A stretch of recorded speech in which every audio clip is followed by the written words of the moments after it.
continue tonight in Orlando with a quarterfinal battle featuring the AFL's most intense rivalry. It's called the War on I-4, but there's more than a strip of highway that connects Tampa Bay and Orlando. Jay Gruden and Tim Markham won 2 championships together in Tampa Bay. Now Gruden stands across the field from his old coach at the helm of the Storm's most hated opponent. These two have met before when the chips were down. Last year, the Predators upset the top-seeded Storm on their way to the Arena Bowl. And 2 years ago, Gruden hoisted the championship trophy after beating Markham in his own arena. Tampa Bay is ready to even the playoff score against the Predators. Orlando wants to crush the Storm's title hopes once again. Buckle up. It's time for another chapter of the War on I-4.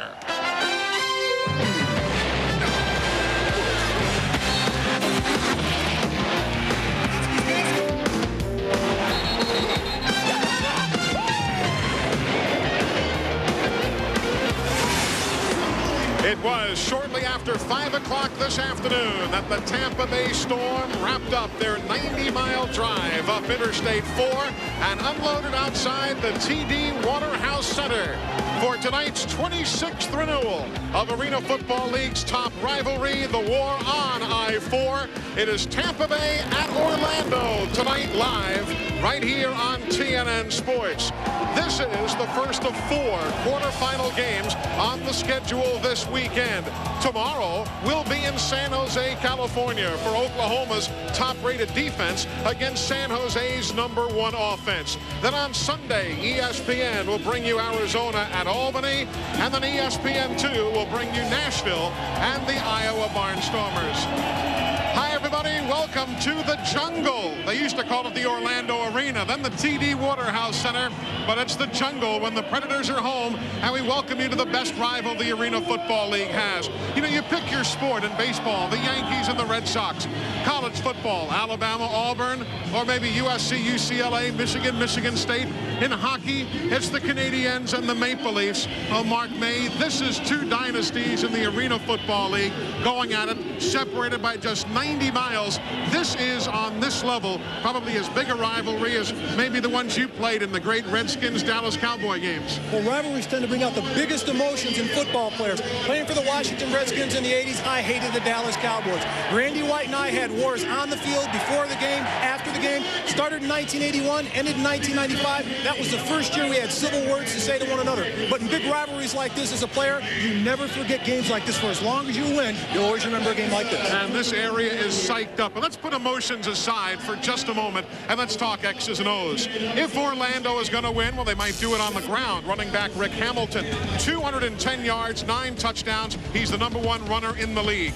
Quarterback Cannell Maynor, he has run for some 230 yards this year. He is a good one. Could be the difference. If he has to throw, he's thrown for 54 touchdowns, 3,100 yards to the likes of Brett Cooper. And, of course, Maynor has to be salivating at the prospect of throwing against the secondary of Tampa Bay. They were scorched last week by the Milwaukee Mustangs in the playoff game. So that's how Orlando could win. How about Tampa Bay, Mark? Well, they've got to put the ball in the air, and that's the guy that has to do it for Tampa Bay. John Kaleo, a magnificent week last week, almost perfect. 307 yards, 7 touchdowns. You want a hot quarterback going into the playoffs. They've already won their first game in the playoffs, and for them to have success tonight, Kaleo has to be sharp. So we've got a dandy, and we are so happy you're with us tonight on TNN Sports. Coming up, it is Cannell Maynor and the Predators. They're ready to make their 3rd straight run towards the Arena Bowl. But Jay Gruden will have his hands full against his old coach and team. It is the War on I-4, and you're part of it tonight on TNN.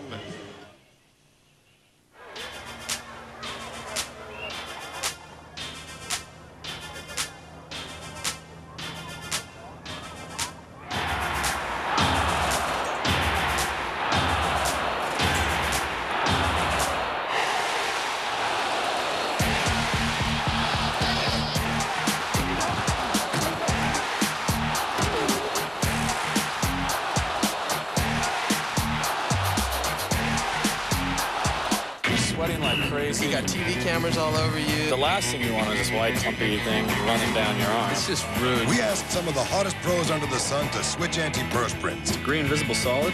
What's that? I would assume it goes on clear, but I'm not sure I believe that. When your body heats up, Degree Invisible Solid releases extra protection with a clear difference. Right there. See, there's no white stuff. The harder I work, the harder it works. No flaking, no funk, no Klingons. Degree Invisible Solid works hard but never shows. After the match, there's a ton of girls. Gotta be cool. Hungry for seafood? When your hunger strikes, there's only one thing to do. Head to Red Lobster for lobster and shrimp. Sweet, succulent lobster together with mouth-watering shrimp. Just $12.99 right now at Red Lobster. So hurry in and get it before it's gone. Boom! Stop dead in his tracks. That's how fast Tough Actin Tenactin pump spray works. Tenactin stops the itching and burning of athlete's foot better than Lamisil AT. Tackle athlete's foot symptoms in seconds with Tough Actin Tenactin.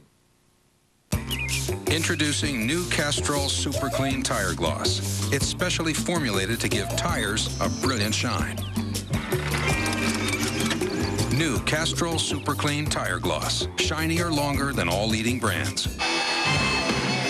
Arena football on TNN is being brought to you by Degree, the body heat activated antiperspirant, and by Tenactin for tough cases of athlete's foot. There is Tough Actin Tenactin. We have close to a sellout this evening. There is a major traffic jam as per usual on Interstate 4, heightened by the fact that there's been a storm outside. But nevertheless, we're ready for football, and Jill is standing by with a guy, unfortunately, in street clothes. Thanks, Eli. I'm here with Webby Burnett. He's a lineman with the Predators. He's not dressed out because he's injured and won't be in the game tonight. But you've played in this rivalry 9 years now. What is it like as a player to play in such a big rivaled game? Well, these kind of games right here are very, very intense. These are the Florida States and the Florida, the Dallas Cowboys and the Washington Redskins.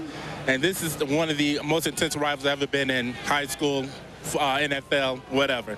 Most intense. Okay, well, last 2 years, you guys have made a great run to the Arena Bowl. What is your team going to have to do to make it 3 in a row to the Arena Bowl? Well, we got to play good, sound football. We can't make too many mistakes.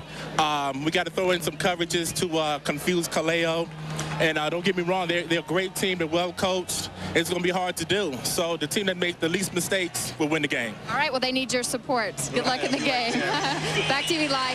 All right, Jill, thank you. There is Tim Markham, the winningest coach in Arena Football League history, a Hall of Fame member, only coach in the league with better than 100 victories. And he is opposed by his former quarterback, Jay Gruden, in his 3rd season as the Predators head coach.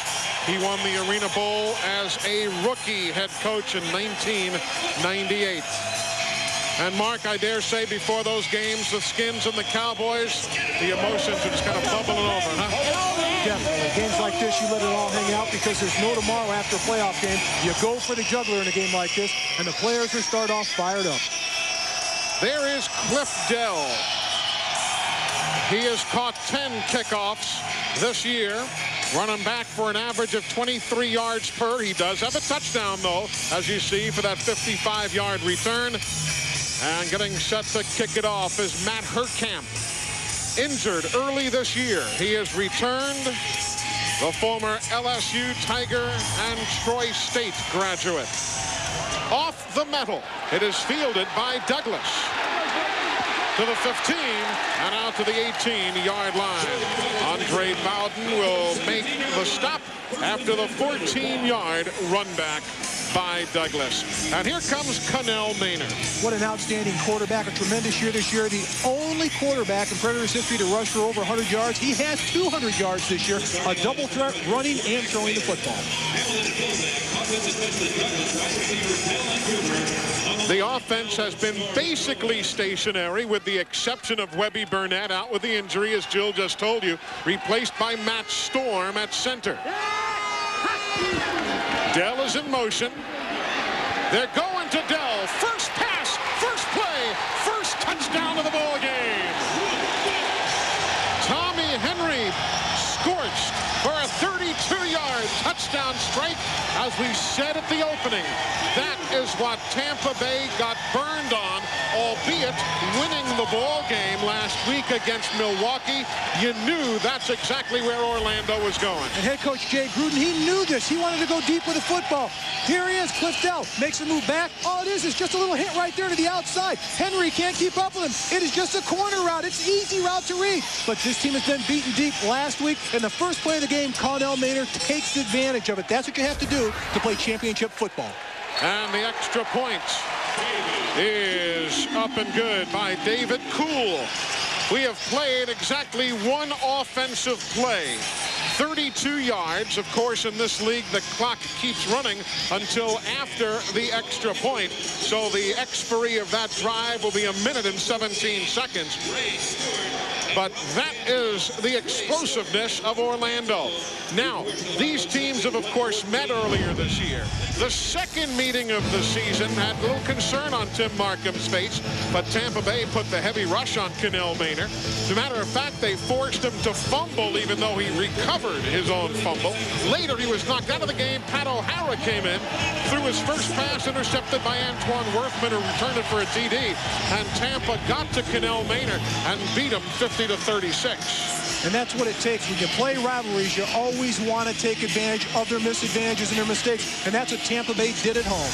Here it is, another look at the touchdown pass right at the play. Connell Maynard looks straight downfield. He's looking at the middle of the field the entire play. He knows where he's going with the football. No second chances. He wanted to draw first blood, and he did the first play of the game, Eli. Took 1 minute and 17 seconds to handle it.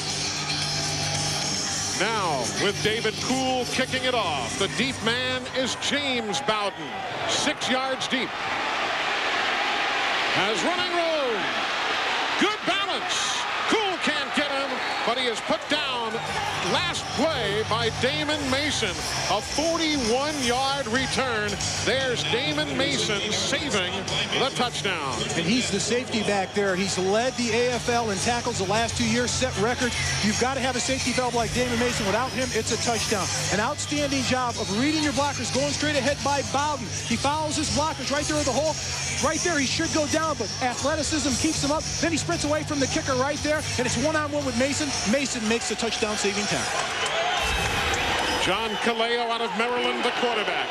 On the pitch to Bowden. He's put down at the 10-yard line.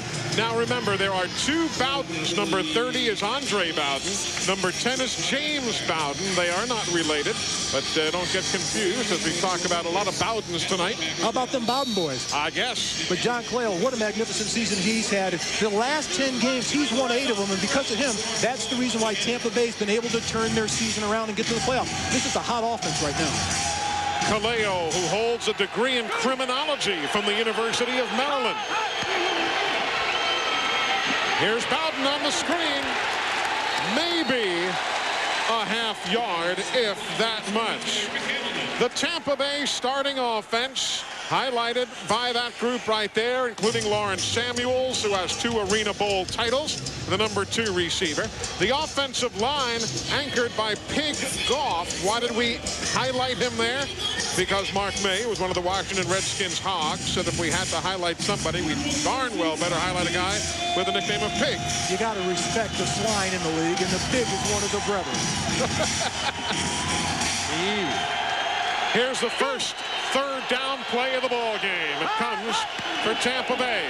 Kaleo. Into the end zone, Samuels. Does he hold on? Yes, touchdown, touchdown. He beat Kenny McIntyre on the 9-yard strike to the corner of the end zone. Nicely done by Kaleo and Samuels. Most teams like to throw away from Kenny McIntyre. They call him the glove, the best cover man in the league. But right here, it's a crossing route. Kaleo's looking to his left. He's looking off. He's not there. Sprints out of the pocket, steps up, and there's his wide receiver in the corner of the end zone. Great working relationship between the quarterback and wide receiver, Lawrence Samuels. That's what you have to do. If the rush is not in the middle, you step up where you've got great vision to make things happen. Now, this is not automatic. Matt Hurtkamp missed 4 of 8 extra points last week and just does sneak that one in at the left upright. Hey, folks, strap on the oxygen tank. What a start, huh? We're coming back to Orlando, tied at 7. Wendy's has a craving for a hot new sound. Enter Wendy's Search for Sizzling Sounds contest, brought to you by TNN and CMT. All you have to do is write an original song that captures your love for hamburgers, like the ones you get at Wendy's. That classic combo of hot and juicy beef with your choice of crisp toppings. Just rush to Wendy's for all the details, or enter online at sizzlingsounds.com. If you win, you could be flying to Nashville to have your song professionally produced. Wendy's, search for sizzling sounds. Sponsored by TNN and CMT. Hey, Franklin, what do you want more than anything else in the whole world? I'd like to go to lunch. Me too. I bet some coworkers of mine would love to have lunch with you. I bet they would. I'm so pretty. I'm so pretty. Watch this. Pretty, pretty dancing. You can see all this and more at lunch. Pretty, pretty dancing. Not going anywhere for a while? Grab a Snickers. Peanuts, caramel, and chocolate. That ought to hold you. You know what a panda has for lunch? They have bamboo. Hungry? Grab a Snickers. No more half-naked women. No more trash. No more fistfights. No more fun. So we call it Porno Jam. But is this preaching prophet good or evil? Nothing more interesting than a good girl gone bad. He's got the power, but absolute power corrupts, and his thugs kidnap Lindsay, the Golden Girl. Roller Jam. Season premiere. Friday, August 11th on TNN. Now the evening clearing up just a bit now. That is the home of the Orlando Predators during the NBA season. It's the home of the much rebuilt Orlando Magic after all of the signings of today. And no chance for storms, say the Orlando fans.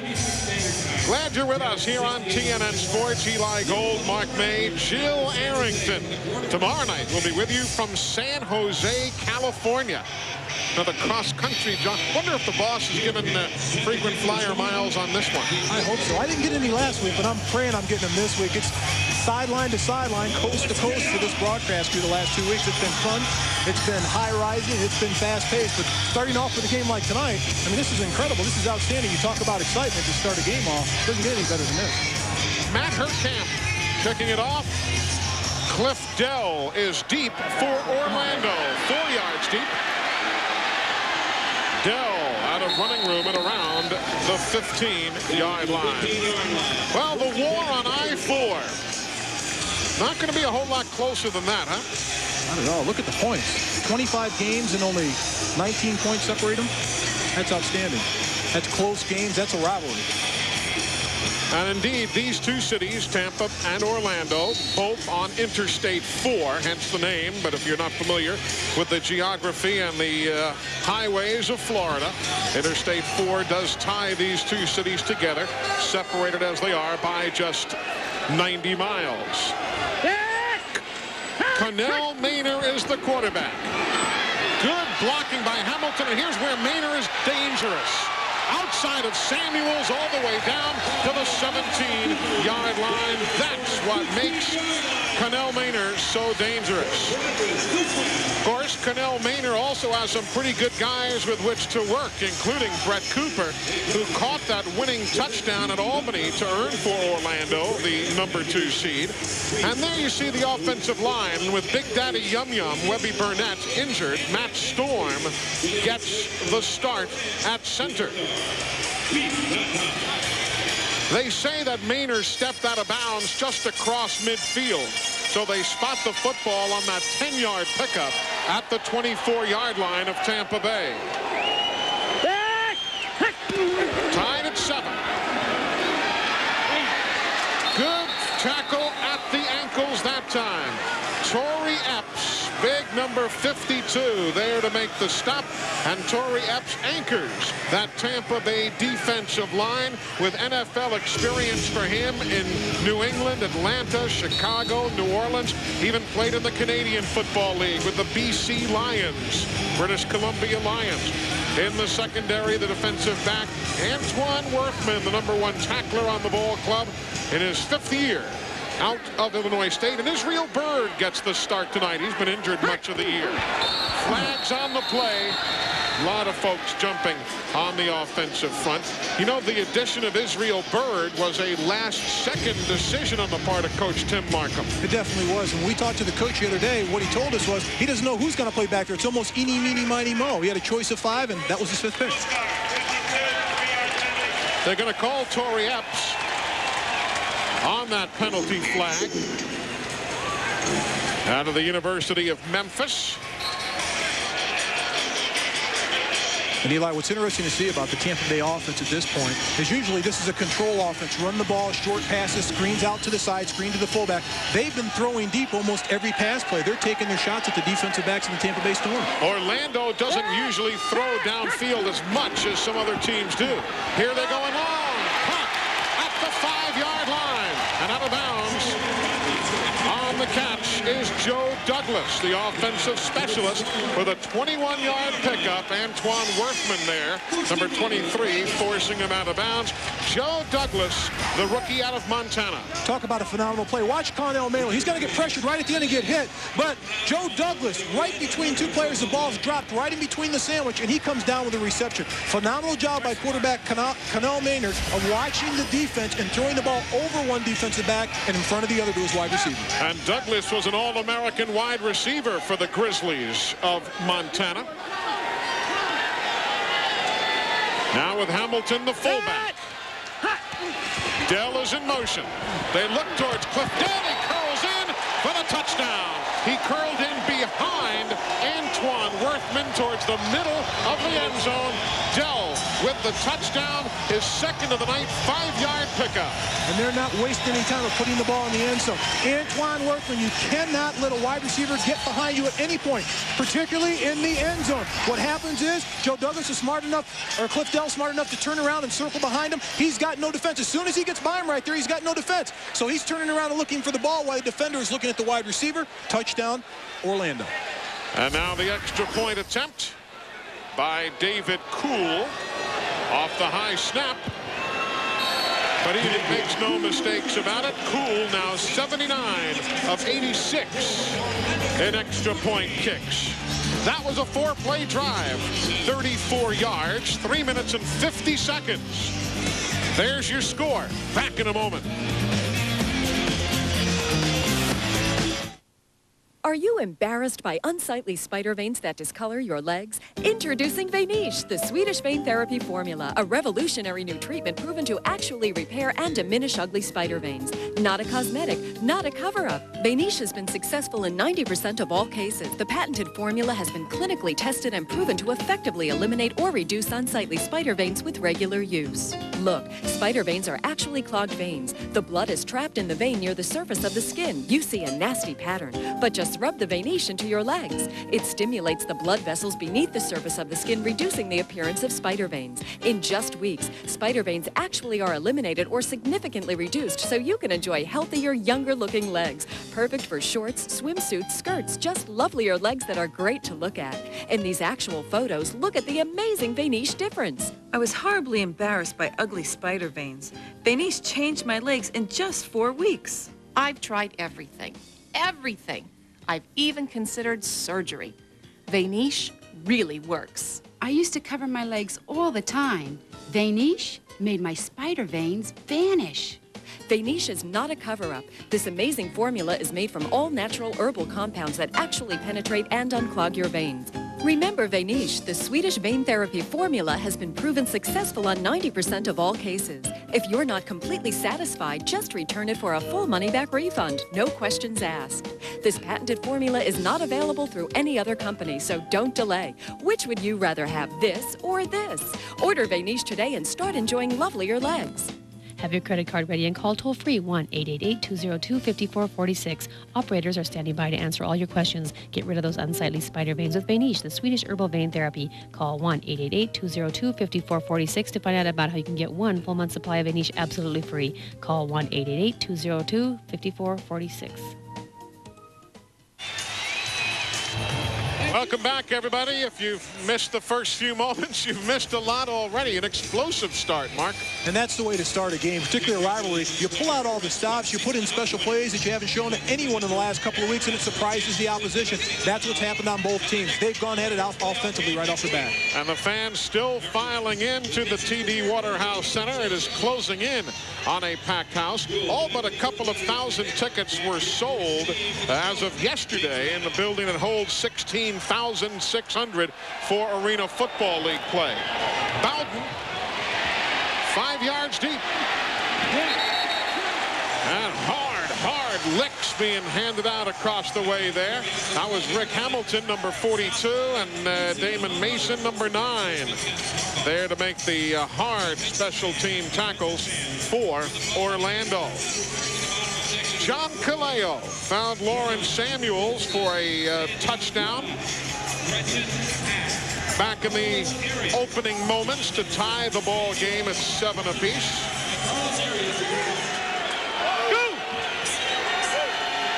Now from his own 10, everybody comes charging through for the Orlando Predators. In a big game like this, as referee Wes Fritz signals the penalty. Encroachment, 93 defense, 3-yard penalty, 1st and 7. On a game like this, when Curtis Eason came charging through, is the adrenaline just flowing so hard at this point, Mark? It definitely is. Usually the first play, when you get that first hit, it's over. But in this game, they're just attacking each other on every play. That adrenaline's still running high. Nothing on the receiving end. James Bowden, the intended receiver, number 10. The Orlando defense, we've not highlighted them yet for you. Alan Storm, B.J. Cohen, excellent speed and size with those 7 sacks. Hamilton and Cliff Dell. And there's the secondary, Cooper Mason and the glove, Kenny McIntyre. 11 interceptions. He has broken up 19 passes already this year.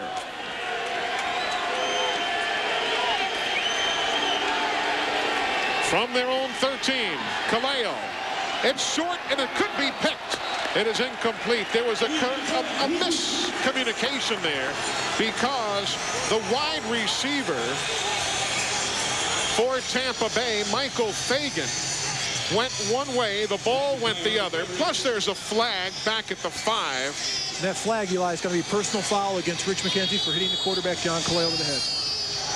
Personal foul. Roughing the passer, number 90, a blow to the head. 8 yards, automatic first down. Rich McKenzie, the 3rd-year player out of Penn State. And this is what happens, Eli, when you talk about emotions in a game like this. Pull up, you're smarter than this. There he goes right for the head. It was a club shot. Second flag against Orlando. Tampa Bay got lucky on that one, too, because there was a major mix-up on the offense. So with the penalty of first down from their own 21. Maybe a yard for Cedric McKinnon, the fullback, number 42. And there was McKenzie, number 90, and Curtis Eason, number 93, who combine to make the stop. McKenzie has been injured, but he's got tremendous quickness. Even in college, he had 20 sacks for Joe Paterno there at Penn State. And you know, if you go to Penn State, you've got to be an excellent athlete. He went to camp at Tampa Bay, so he has all the tools. He just has to stay healthy, as you said. 2nd and 10. Bowden, nice hands. Made the grab and held on as he got hit impressively by Damon Mason, number 9. James Bowden stuck by that guy, but he held on to the football. That was what Bowden did Saturday against the Milwaukee Mustangs. He got into the end zone 6 times. One wide receiver. Here's a guy that was out on the street earlier in the season. They finally talked him into coming back, and it was quarterback John Kaleo that talked him into coming back. He was on a job interview in North Carolina. Kaleo to Bowden. Diving, cannot hang on. He had Mason beaten. But James Bowden, who finished the year 3rd in the league in all-purpose yards, unable to hang on. Watch it, though. Fountain's a good one from North Carolina A&T. He definitely is. This ball just goes off his fingertips. It's a one-on-one route against Damon Mason, and he's got the edge. He's got the position right here, and he goes by him. If he can just get out there just another split second longer, he's going to come out with a touchdown reception. But a perfectly thrown ball by quarterback John Kaleo. The ball is on the money. So they're going for it on 4th down near midfield. A 4th and 3. Kaleo can run. Is he going to get there? Well, they might have shoved him forward for the first down. What kind of a spot does he get? No, he will not get there. Cliff Dell, number 8, will take him down, and they will give him the left-footed spot. It'll be shy of first down yardage, and Orlando will take over, but I believe they are going to measure, just to be sure. Wes Fritz, the referee, says, let's bring the chains in. You don't see this very often in the Arena Football League, but no question there. The Orlando defense has held. And an outstanding job by Cliff Dell. Right here, he takes position of quarterback John Kaleo to force him one way. In an open field situation where it's 1-1, right there, he comes to his inside shoulder, makes Kaleo go to the outside, shortens the field, and just by a foot, he stops him. Jay Gruden likes what he sees. And he knows in games like this, it's big plays like that. If you can stop them from scoring on a series or a drive and take over and turn that momentum against them, you can really determine the fact of the game at this point. That's a big stop for this team. Orlando's up 14-7. Watch if Maynard goes for the jugular right here. He's going to run it. He's so dangerous. He'll pick up 8 to the 24 of Tampa Bay. Connell Maynard, he looks for his wide receiver down the field of play. He's not open. He doesn't want to look to a secondary receiver because it's a quick drop. He sees an opening in the field. He takes off and runs. Watch the quickness on Connell Maynard. Here he is. He's looking to the left all the way. 3 steps, boom, he's not open. I feel the pressure. Let's get out of here. I can see some green field. Let's take off, pick up positive yardage. That's why he's such a great threat in this league, because at a moment, he can take off and he can run for 5 or 6 or 8 yards. Connell Maynard, 230 yards rushing to the positive, only 30 to the negative for a net 200 yards.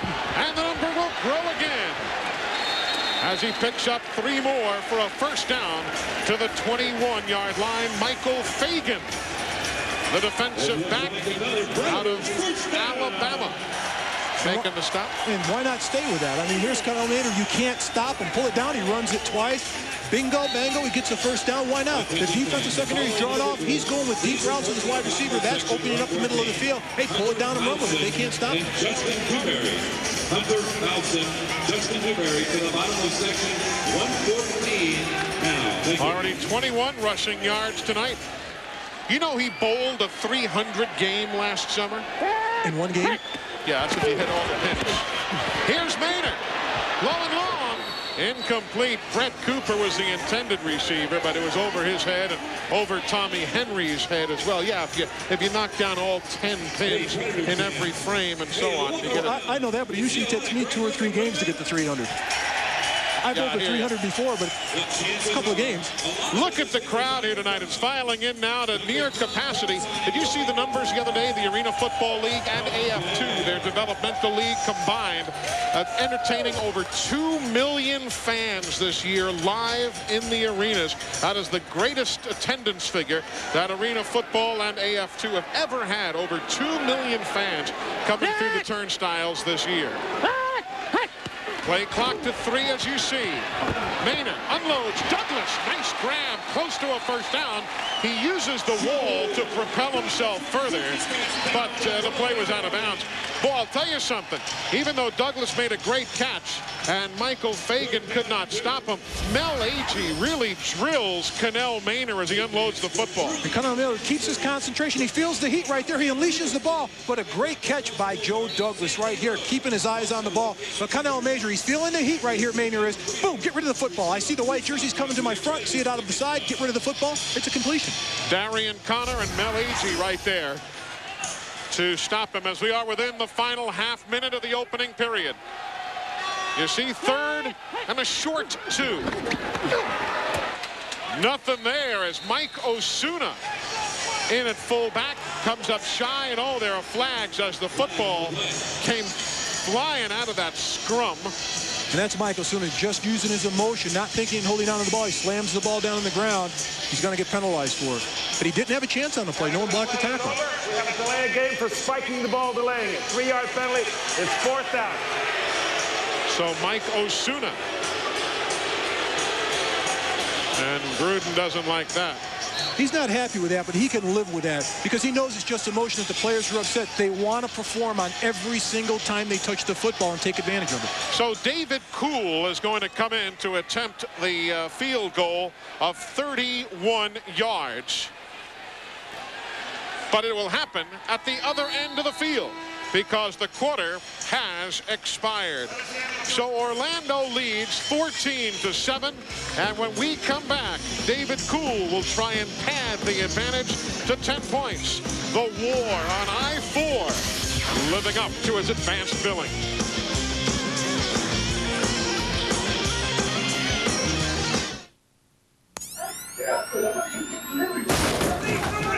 They're not coming out. We're going in to get them. You're always hot. You're always sweating. It's a cat and mouse game. We have some of the hottest detectives on the street to switch antiperspirant. Degree Ultra Dry. Body heat activated. Does this work? When your body heat rises, Degree's powerful Ultra Dry form releases extra protection when you need it most. When the pressure is on, the heat is on, Degree kept up with me. It kept me dry. Degree kicks butt. Degree Ultra Dry. That stuff kicks in and takes care of business. Your body heat turns it on. Book 'em. Want to dance? Get in line.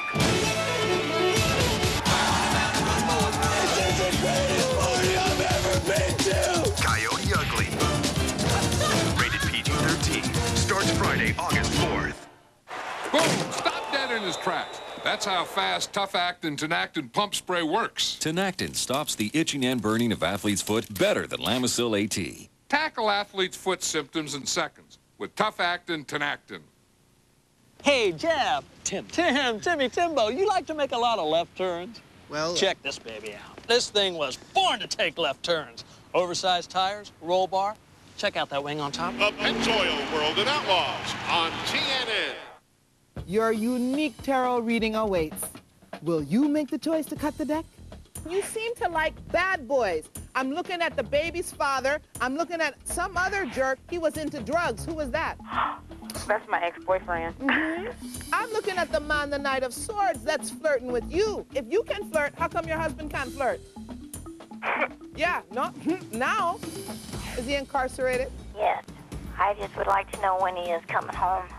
Well, I still don't see any more than about eight months or so. Yeah, that's what they told me, about 8 more months.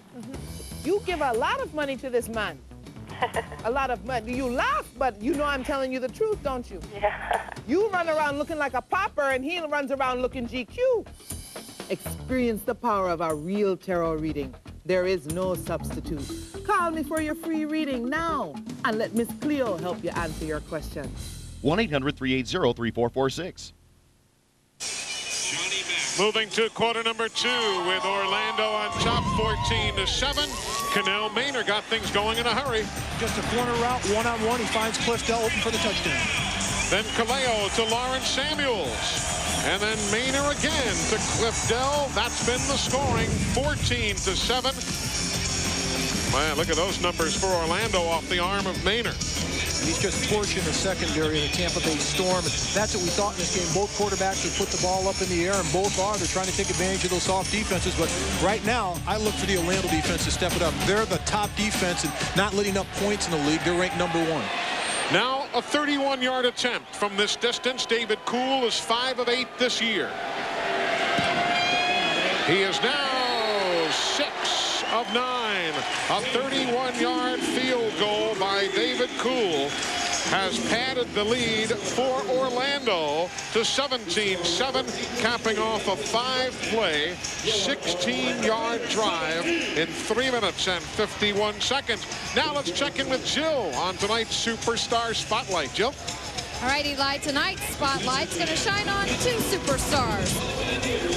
Orlando's defensive duo of Damon Mason and Kenny McIntyre. Mason tied his league record for tackles this season with 116. In addition, he had 6 interceptions this year. But the true interception specialist is McIntyre, who led the league with 11, returning 1 of them for a touchdown. If Tampa Bay is going to get to the end zone, they're going to have to find a way around this pair tonight. Eli? And that's a whole lot easier said than done, to say the very least. Look at those numbers. And what's incredible about it is, what I like about Mason is anybody that comes across the middle, he not only tackles them, he punishes them. He tries to make a statement to say, this is my territory, don't come in the middle of the football field. Orlando, the number 2 seed in the playoffs.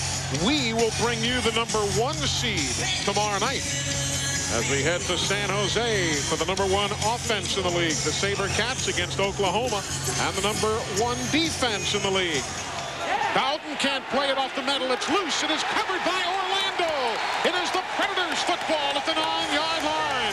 What a huge play. Matt Storm comes up with the football, and Tim Markham cannot believe what he's seeing. What a kick right off the metal, and nobody but big Matt Storm, the 300-pounder out of Georgia, could come up with the handle. And talk about rumbling down the football field. Matt Storm's supposed to be the last guy down the field to play, but he's the smartest guy down the field to play because he keeps his eyes on the football. They get a great bounce off the iron. No one can field it for Tampa Bay, but Matt Storm, the big guy, hustles down, and what he does is he covers the ball up, just falls on it and smothers it. That's smart play by a big offensive lineman. So now Orlando already up by 10. Trying to take advantage of this gift. Cooper is in motion. Hamilton, Pig, got him. Pig off. And big number 50, Rod Williams, saw the opening and just came shooting right through. And the league's number 1 rusher, Rick Hamilton, went nowhere. And that's not fair to Rick Hamilton because no one laid a glove on Rod Williams. He gets fired straight up the field to play. Rick Hamilton had nowhere to go, and that's not fair for the running back. Now, even though Orlando's a fine rushing team, averaging 36.8 a game, as you see, they did not run at will against Tampa Bay.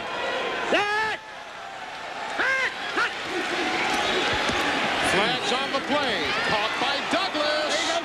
He's at the 5-yard line, but there are flags on the play. Tommy Henry, number 5, makes the stop for the Tampa Bay Storm in white. Again, Wes Fritz is our referee this evening.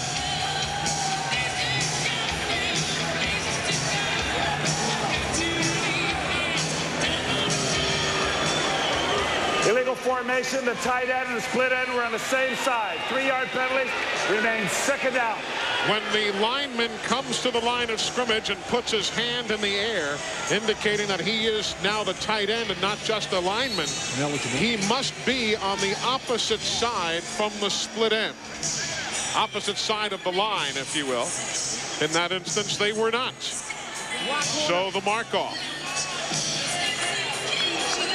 See, you saw one guy put his hand up in the air right there. So you know that the wideout is to the near side of the center. That wasn't the case before. Maynard to throw under pressure.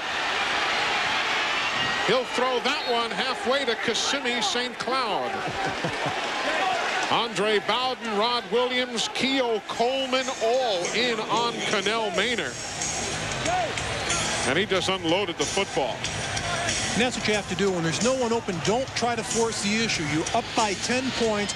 You're in a playoff game. Hey, it's big-time environment. He's got pressure coming right up the middle. He can't even set. As soon as he goes back and sets in his drop, he's got to take off running because of the pressure by Tampa Bay. He just throws the ball away. Now, Cannell Maynard was the number 11 ranked quarterback in the league this year. Not that spectacular. But when you add in the intangible of his rushing game, well, there are some problems now. Timeout, Orlando. And Cannell Maynard has to take their first timeout. So we're going to break away with them from the TD Waterhouse Centre. Tonight, TD is standing for touchdowns.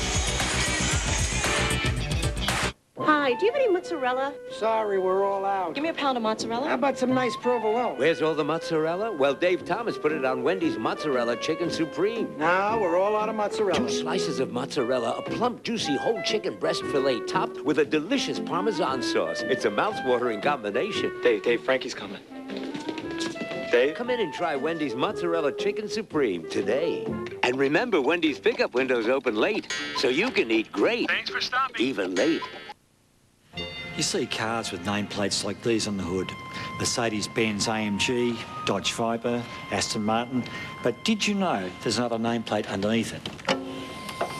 Here, Mobil 1, Corvette, Porsche, all these cars come with Mobil 1 in the engine and the recommendation to keep on using it. You don't have a car like that? Me neither. But it only costs a little more to treat mine the same. Nothing outperforms Mobil 1. Joe can beat 4 inside on the post. Hey, you're in the big. Hey, you're next. You run the cross, all right? Down the line and cross deep. Okay. You're at Y in the slot. We're gonna go zoom to right trips. You run a flat route, 3 yards flat. You got C. You got the post corner. All right, zoom to right trips. Gap 50 cat. You're gonna get the ball. You off the ball. You're off the ball. All right. Go 3 yards in the flat. Take the flat route. You're gonna get it. It's like Ohio State, a little arrow. Hey, hold it right here. Hold it right here. That's a true ex-quarterback with the talk and that sideline coach talk. And that play, I look for Brett Cooper to get the football because they've got to put the ball in the end zone. They're going to go to the corner to Cooper. They haven't blown his way thus far in the game. Unless, as you heard him say, unless they're playing zone, and you are getting it, he said to Butler Binoti. So let's see exactly how Tampa Bay comes out and aligns themselves defensively here.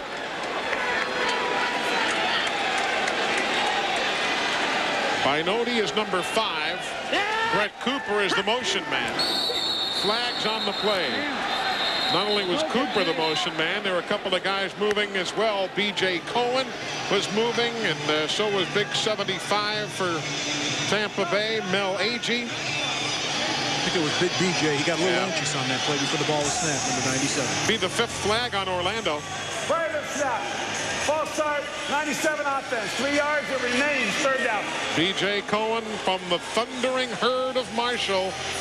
He was a thundering lineman right there as he broke before. And, of course, he has excellent speed. Good size for the Arena Football League at 6'2", 260. Great hands. 3rd and goal from their own, from the Tampa Bay 20. Remember, this is 3rd and goal. Long, coming back. Oh, and he could not hang on. Worthman broke it up, got his hand in the way of the intended receiver, Brett Cooper. Antoine Worthman. Cooper came back nicely to the football, just couldn't hang on. Brett Cooper adjusted well to the football, but Antoine Worthman makes a great play right there with his right hand. He just strips the ball out of Brett Cooper's hand. That was a big play. He should have had that for the reception, but Cooper breaks on the play right at the last moment and strips him of the football. Good protection up front. Connell Mader's able to look deep down the field of play. There's the ball. If he puts a little bit more on it, it's a touchdown. It'll be a 36-yard attempt now by Cool, who hit a 48-yarder against Nashville this year and a 31-yarder moments ago. 36-yard attempt is routine for David Cool out of Georgia Southern.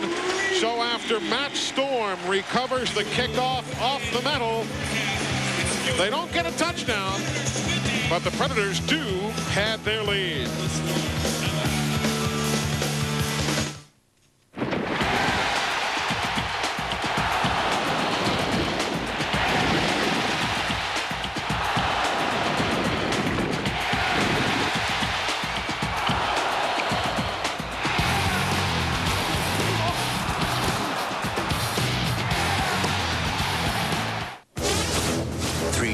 Okay, boys. Last one up's right there. Ready or not, here I come. Throw a backyard bash. Let the games begin. I spy something tan. Backyard games are never so much fun. Duck, goose. The most intense 4-player chopper game, Army Men Air Combat for Nintendo 64 game console, rated T for Teen. Army Men Air Combat. Good to go. It's Honda's Red Hot Summer. Now the best time to ride is the best time to buy, because from now until the end of August, you can get our lowest payments available on XRs and ATVs, or choose no payments for 3 months, and both offers let you ride off with no down payment. It's easy with your Honda card. And now, gear up with 200 Honda bonus bucks when you purchase any new XR in Honda's lineup. Honda's Red Hot Summer. It's the sales event of the year. There is a rhythm to life. We sleep at night and wake in the morning. It's this sleep cycle that helps keep us in a healthy balance. But for millions of Americans, sleep doesn't always come easy. Fortunately, there's Ambien. Ambien is a prescription sleep aid that can help you get a full night's sleep. With Ambien, you fall asleep fast, stay asleep longer, and generally wake without feeling groggy the next morning. No wonder Ambien is the #1 prescribed sleep aid in America. Until you know how Ambien will affect you, you shouldn't drive or operate machinery. Side effects may include drowsiness, dizziness, and diarrhea. You shouldn't take it with alcohol. Patients who abuse prescription sleep aids may become dependent. Prescription sleep aids are most often taken for 7 to 10 days as needed. Your doctor will advise you about taking them longer. Take Ambien only when you can devote a full night to sleep and wake up rested and ready to start your day. Talk to your doctor about Ambien. Ambien works like a dream. Jay Gruden and his Orlando Predators for the moment with a 13-point lead. Right now he's checking out his cuticles, but you kind of wonder if during the game he looks across at his old coach Tim Markham. How about it, Jay? I don't really pay attention to him. He's too ugly. I don't like him come game night. You know, I know that he's a great coach and all that stuff, but he is really. Sometimes it feels like he's got the refs in the hip pocket. You know, he really yells at the refs, makes a scene over there, and I don't like to pay attention to him because it's really a nuisance. A lot of respect there, though. Absolutely. Hey, you like to beat your enemies, but you love to beat your friends. Because in the offseason, when these two get together and play a little golf, they can always jaw on each other about coaching against one another. Here we go.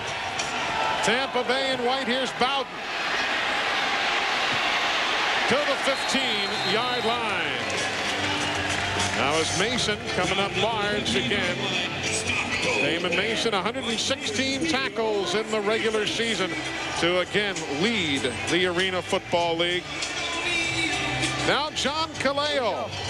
Got to get something cooking here for the Tampa Bay Storm. He definitely does. He's got to settle down his offense and just go out there and execute. Don't try to get the points back all at once. Just execute your offense. Kaleo, the Storm's MVP this year, finishing 10th in total offense in the league. Not that time, it's a sack. It is a sack. The 23rd of the year for Orlando, and for Ernest Allen, it will be his 3rd. And Ernest Allen does a great job. He just puts a little rip move to the outside, and he goes around Big Michael early for the sack. And it doesn't give John Kaleo much time to step up in the pocket. He's looking downfield. He's going for the big play. He wants the deep route. He doesn't have a chance to throw the football because of the power rush by Ernest Allen. The 5-year veteran from the Bearcats of Cincinnati. That stat tells you why this game right now is 20-7. Diving, couldn't make the grab. Charles Wilson gave it the effort, but couldn't come up with it. Jill, I'll tell you, the defense is playing a big, big story tonight.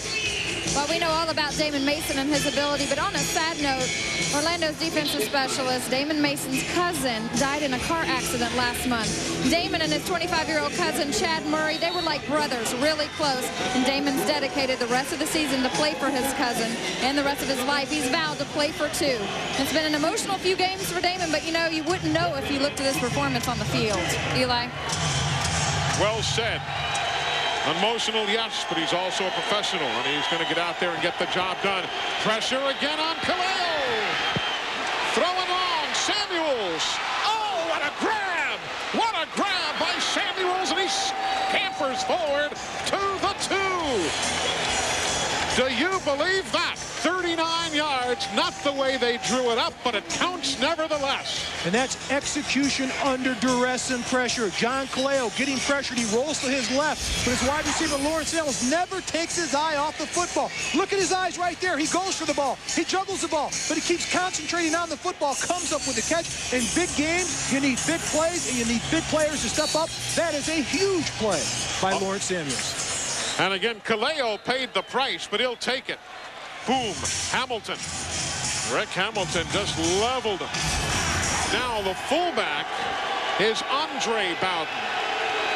The motion man is James Bowden. Confusion on the Orlando defense. And flags come flying. Looked as though there were too many guys in motion for Tampa Bay. It looked like we were watching the Canadian Football League there for a second. And they definitely looked confused on offense. They looked at each other. No one knew where the other person was. False start. 53, 55. Picked up. That'll be a 3-yard penalty.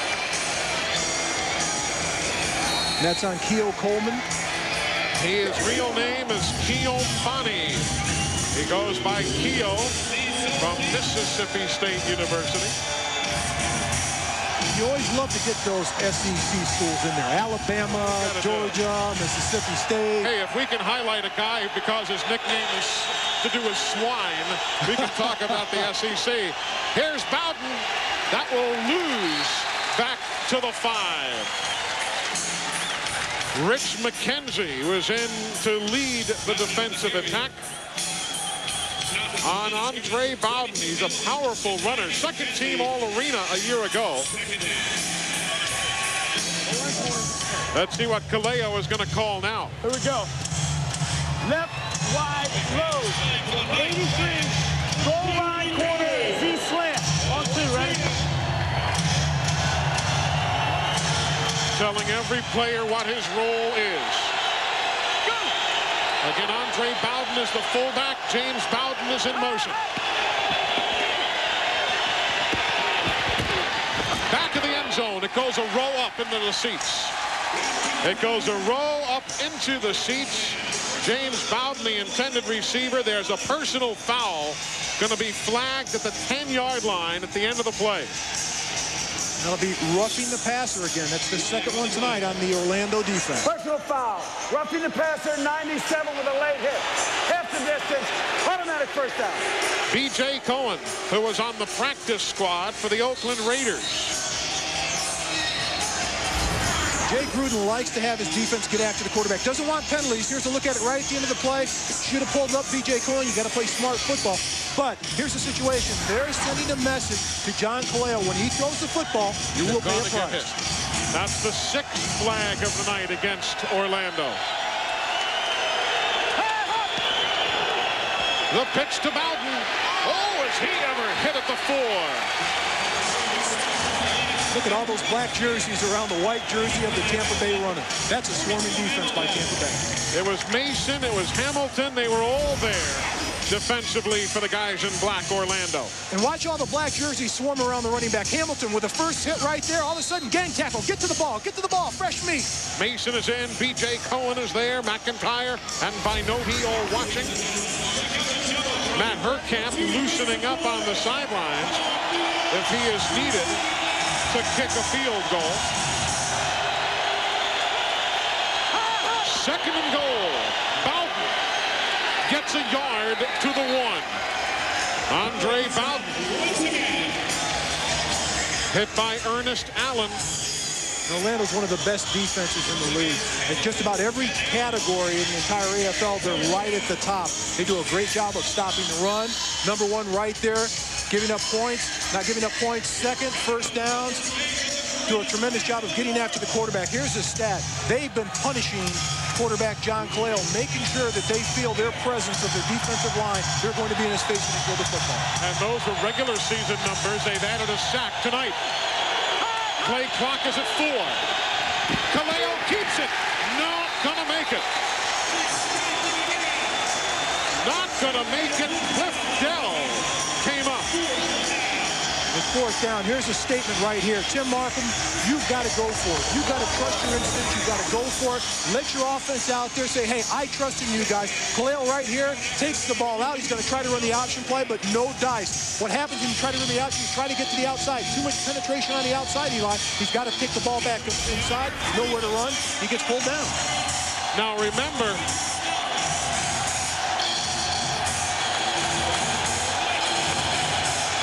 they missed on fourth down earlier today.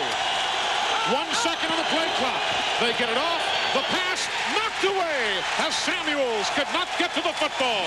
And Markham says, was Samuels not interfered with? Samuels thought so. Markham thought so.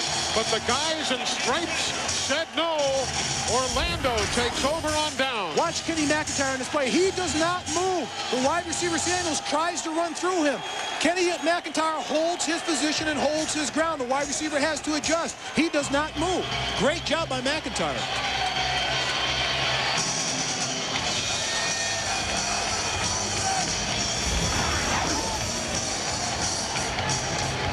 All right, so Orlando now already up by 13.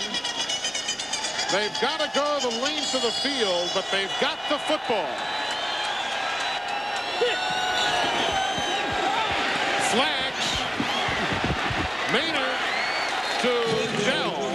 But again, there are flags plenty, having been thrown by Wes Fritz's crew. Paul Frerking is the umpire. The head linesman is Roger McMinn. The line judge, David Chesney. The back judge is Bill Vinovich. And the flag on Tampa Bay. Just so you'll know, none of those officials are from the SEC, but I decided to mention their names anyway. Violation of the second neutral zone encroachment by number 42. Decline. Play stands. Second down. Cedric McKinnon out of Bethune-Cookman College. There are 2 neutral zones for the defense. Obviously, the line of scrimmage itself being one. And then there must be daylight between the linebackers and the back heel of the defensive line. That there was not that time. Maynard with protection. Looking long for Ty Law. Incomplete. Tommy Henry out of Florida State University, the 6-year veteran. Eli, that was the old beach ball play. Yeah, you see that? Run down to the field, you see the beach ball, then you cut it to the outside. Orlando 0 of 2 in third down conversion. Here's another look. Down the field to play. Watch this. As soon as he makes his move across the field, as soon as you see the beach ball, turn left. He sees the beach ball right there. Hey, go to the sidelines. Let's get to the beach ball and out. 3rd and 2. Behind Douglas. It was not a lateral. It was a forward pass, but it goes out of bounds and complete. And that's a play that Connell Maynard would like to have back at this point. And the way that they can execute their offense, they're very good at the short game. You saw Markham just say something to the line judge. Well, he said the magic word, and they have just thrown a flag on Markham. That will give Orlando a first down. 2 words here. You can work the official or get worked by the official. Right there, you've got to have the sense of mind not to hurt your team. Don't get worked by the official.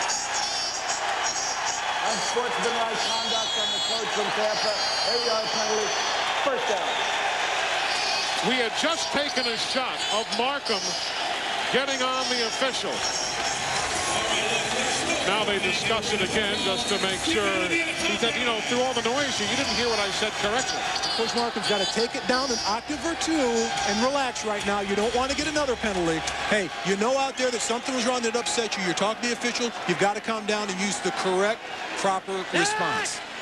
Think back on that play, folks, so it may be a big one. Here's Cliff Dell. Crawling forward for the first down to the 21-yard line around Israel Byrd. But think back, folks, if it comes up later. They were looking at a 4th and a couple. And the defense of Tampa Bay was getting in there. They were getting the job done. That penalty could become a problem if Orlando goes on to score. Mark says Rebecca Stokes. Cliff Dell putting his shoe on. We've got a quick moment here to remind you that coming up Sunday here on TNN, we will have another ASA short track war for you. The ASA racers will travel to the Jennerstown Speedway. It's a half mile for the Pennsylvania 300. Hope you can see it Sunday, 1 o'clock Eastern and Pacific, right here on TNN Sports.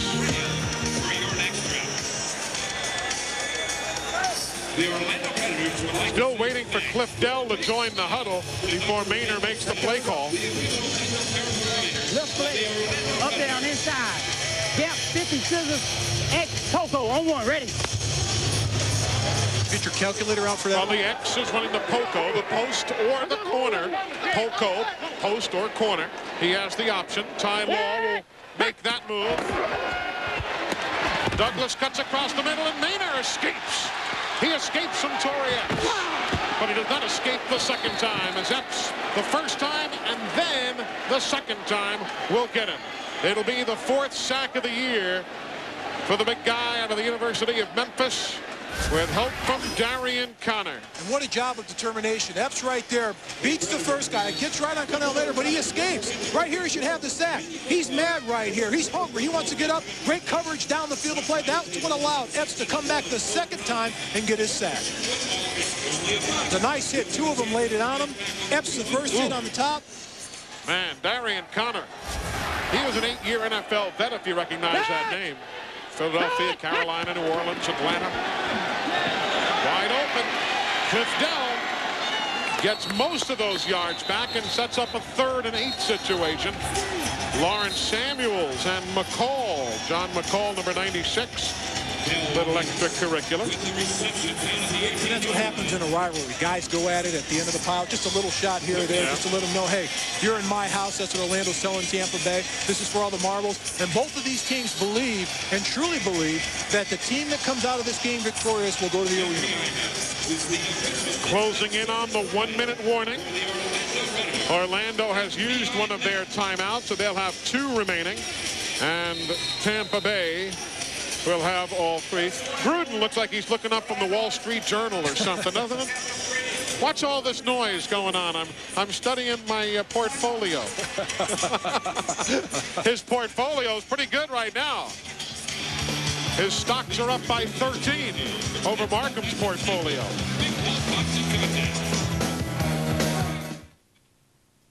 Tom Green here at Muscle Beach with some big, tough weightlifters. We're going to show how new right guard extreme sport works even under the most Extreme conditions. Stop!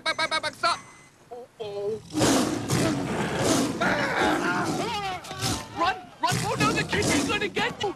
He got you! Look, extreme protection against odor and wetness. Goes on clear and it doesn't quit.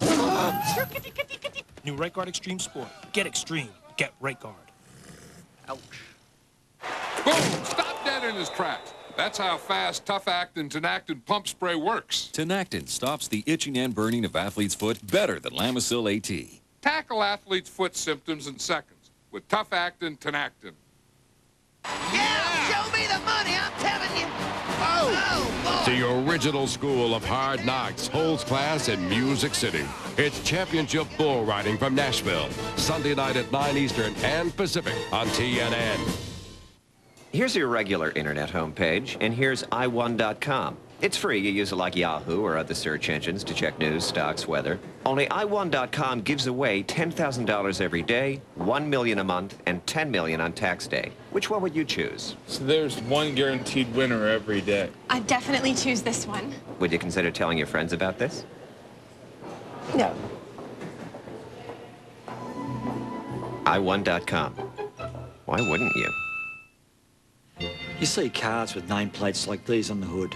Mercedes-Benz AMG, Dodge Viper, Aston Martin.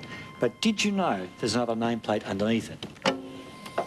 Here, Mobil 1, Corvette, Porsche, all these cars come with Mobil 1 in the engine and the recommendation to keep on using it. You don't have a car like that? Me neither. But it only costs a little more to treat mine the same. Nothing outperforms Mobil 1. ECW Wrestling in the Thrill Zone on TNN. The Baldies are the first to try collecting the bounty placed on Jerry Lynn's head. ECW Wrestling, Friday at 8 Eastern on TNN. The concert event of the summer. It's the Rolling Rock Town Fair, Latrobe, Pennsylvania, Saturday, August 5th. Starring the Red Hot Chili Peppers, Filter, Moby. Don't miss the Rolling Rock Town Fair, Saturday, August 5th. The Rolling Rock Town Fair! Yes! The Chili Peppers are on direct ticket.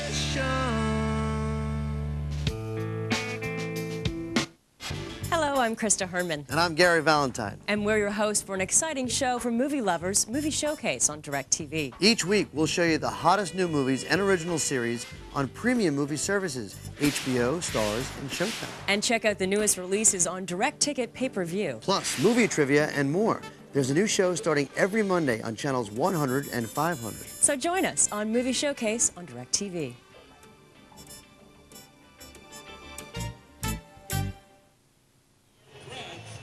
Welcome back, everybody. Nearing halftime here in Orlando, and the Predators have held Tampa Bay to a grand total of 7 points here this evening. That's the lowest first-half point total in a playoff game for Tampa Bay since they scored 3 in this building back in August of 1992. And the final that day was Orlando 24-21 in overtime. Maynard overthrows his offensive specialist, Joe Douglas. So now 4th down, and Cannell Maynard really getting his bones rattled that time. He got drilled by Robert Pig Golf. That's a 300-pounder, or just a biscuit away from 300 pounds, 285 pounds. But at the end of the play, he hit Cannell Maynard right in the chest and buried him in the turf. Now, Pig Golf right there, he played 2 years with the Tampa Bay Bucks, 5 years as nose tackle for the New Orleans Saints. He's out of Auburn University. Now a 34-yard field goal attempt by David Kuhl, who, as you see, is perfect on this night. From Georgia Southern. He is no longer perfect. Bowden. Oh, my. Does he ever pay the price? Splat. James Bowden. And Cannell Maynard.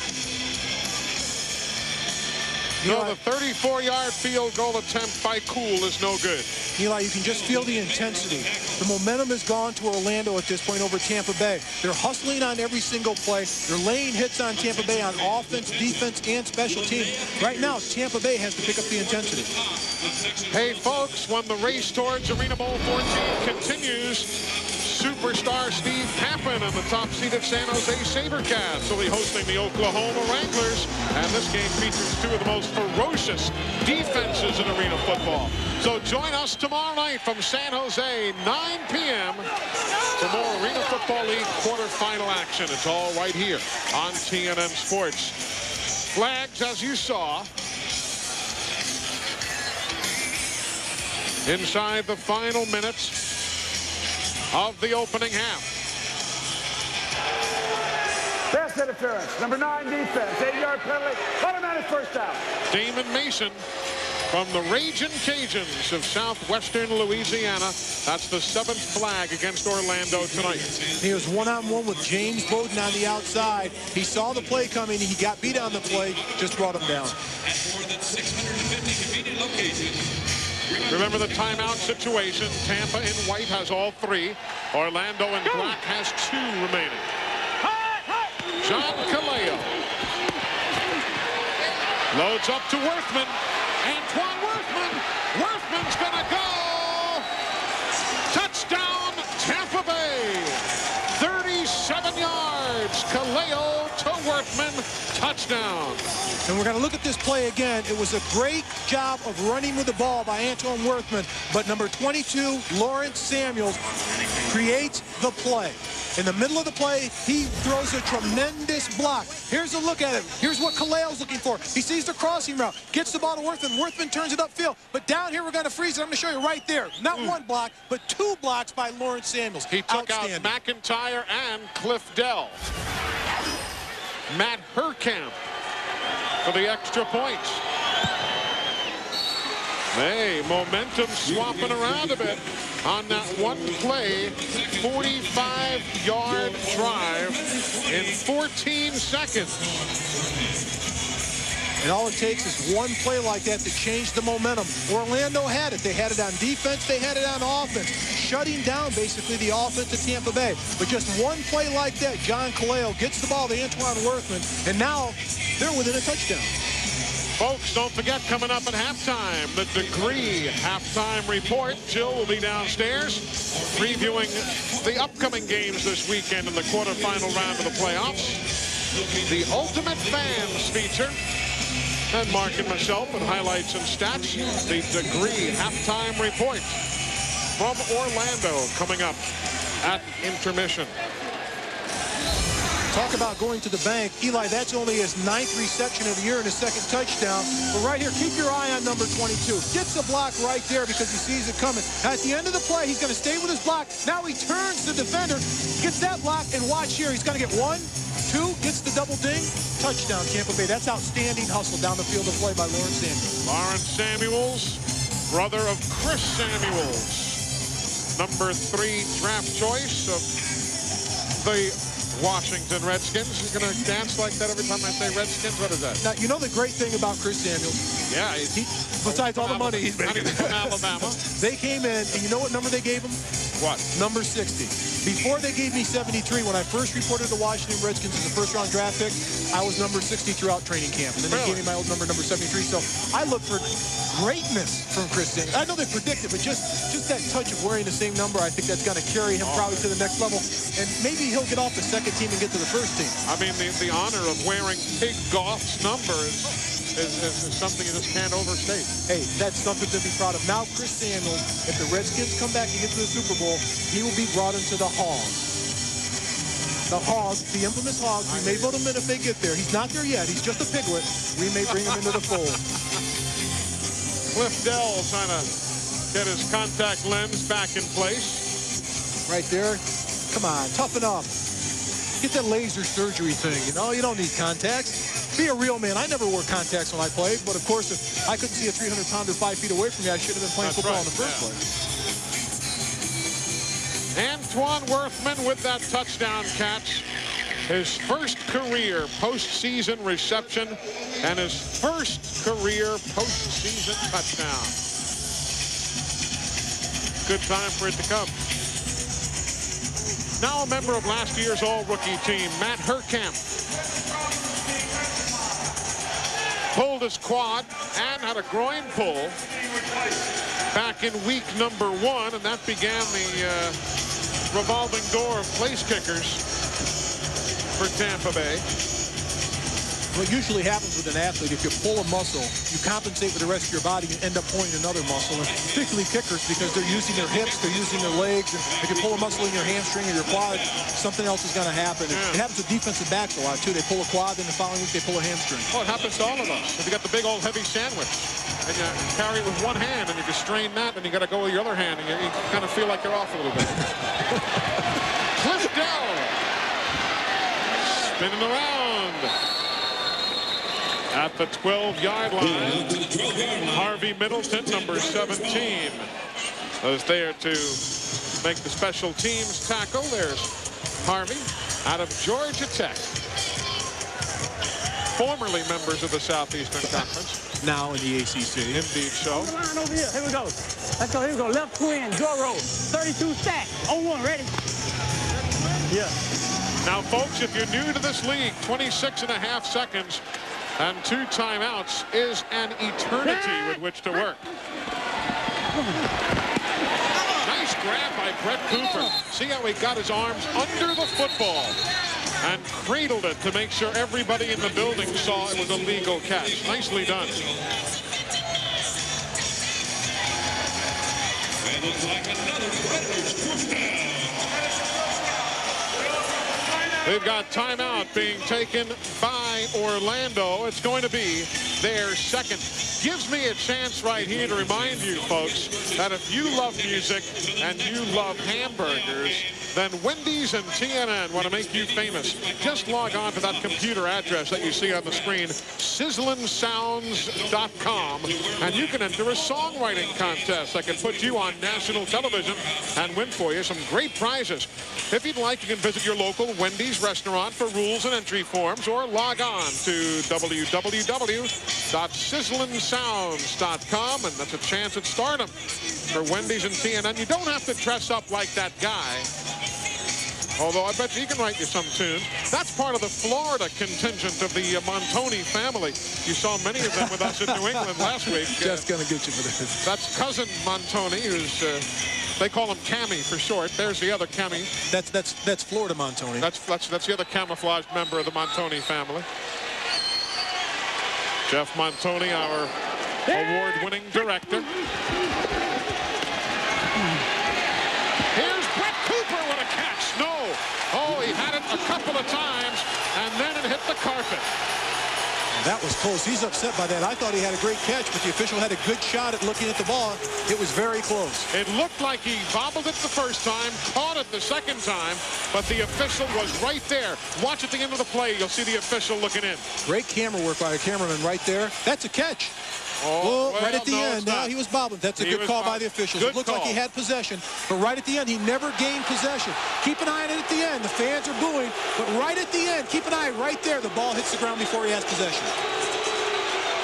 Yep, the ball is on the carpet. The fans are not seeing our replay. They are seeing a different one on their big Jumbotron screen here, which did not have quite the same angle. Maynard going to Dell. Intercepted by Tommy Henry. Tommy Henry. With 1.9 seconds remaining, there's Tampa Bay with the football. Tommy Henry with his second interception of the year. Connell Maynard thought he had Cliff Dell wide open, and he was for a step, but he took a little bit off the football. Here he almost trips again for about the 5th time. He trips over his fullback, just stumbles over his fullback, Rick Hamilton, but he throws the ball deep. If he gets it there, look how open he is. It's a touchdown, but Tommy Henry breaks on the ball. He played a little cat and mouse, let his wide receiver get open, boom, closing speed, comes up with the interception. And notice how well he did to stay in bounds and lean on the wall. Now a 38-yard field goal attempt by Matt Herkamp. Herkamp from this distance has not been spectacular and is still not spectacular. Football goes out of bounds. The half has ended. The half has ended as Matt Herkamp shanks it to end the first half of play. The emotions are flying high. Orlando's up 20-14. Coming up next, Miss Jill Arrington and the Degree halftime report when we come back.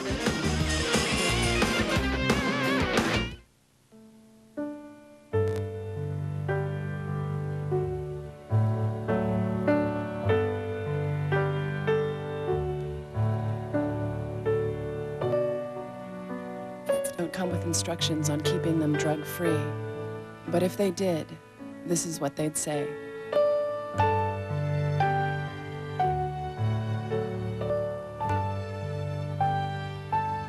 Call to find out what else you can do. Hungry for seafood? When your hunger strikes, there's only one thing to do. Head to Red Lobster for lobster and shrimp.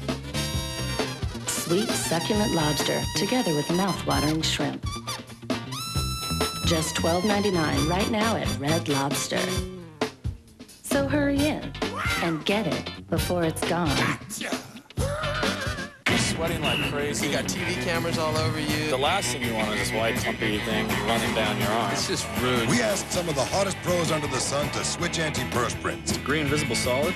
What's that? I would assume it goes on clear, but I'm not sure I believe that. When your body heats up, Degree Invisible Solid releases extra protection with a clear difference. Right there. See, there's no white stuff. The harder I work, the harder it works. No flaking, no funk, no Klingons. Degree Invisible Solid. Works hard but never shows. After the match, there's a ton of girls. Gotta be cool. Try this. Call up your auto insurance company and ask them to give you a quote. And then ask them to give you the prices of their 3 major competitors also. See what they say. Progressive wants you to know that 6-month rates can really vary from company to company. On average, you could be paying $522 more than you have to. If you're not shopping around, you can be losing a lot of money. Call Progressive at 1-800-AUTO-PRO or visit us online at progressive.com. We'll give you our price, and if you'd like, the rates from up to 3 other leading companies.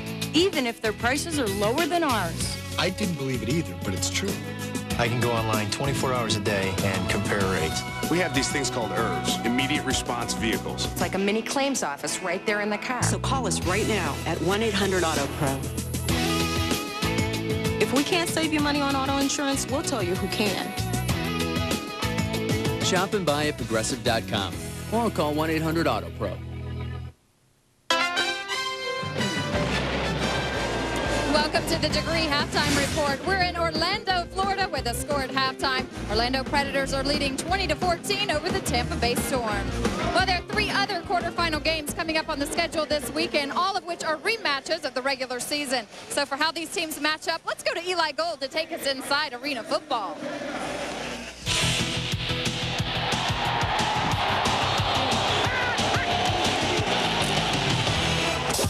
AFL quarterfinal action continues tomorrow on TNN as Carlos Johnson and the Oklahoma Wranglers look to knock off the #1 seed, the San Jose SaberCats. Oklahoma has more than enough offensive firepower to challenge San Jose, but it will be their top-ranked defense that could ultimately decide the outcome.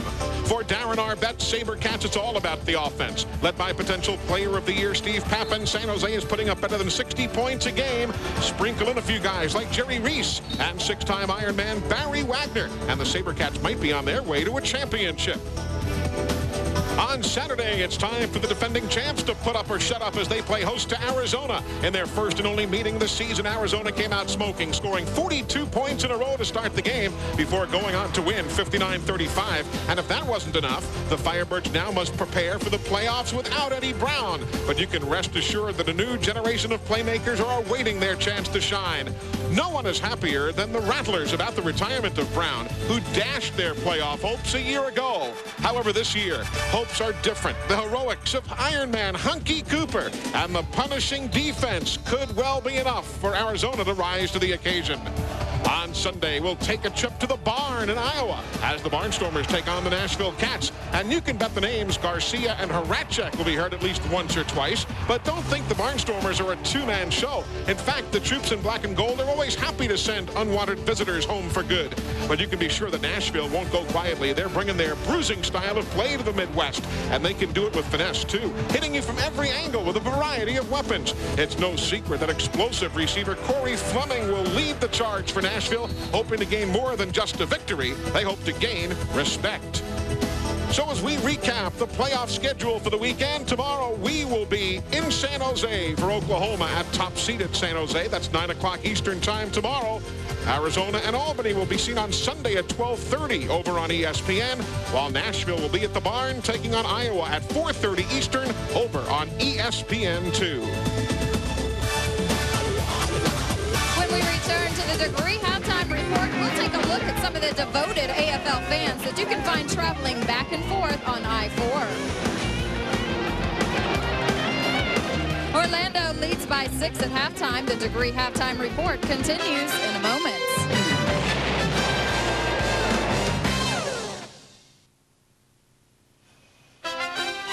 There's 30 minutes left to play in this one. The score at the half is 20-14. While many fans were introduced to arena football recently due to the success of Kurt Warner, there are several fans in Central Florida that have known about the AFL for a long, long time. One surefire sign of a true fan is when that person goes out and buys a season ticket.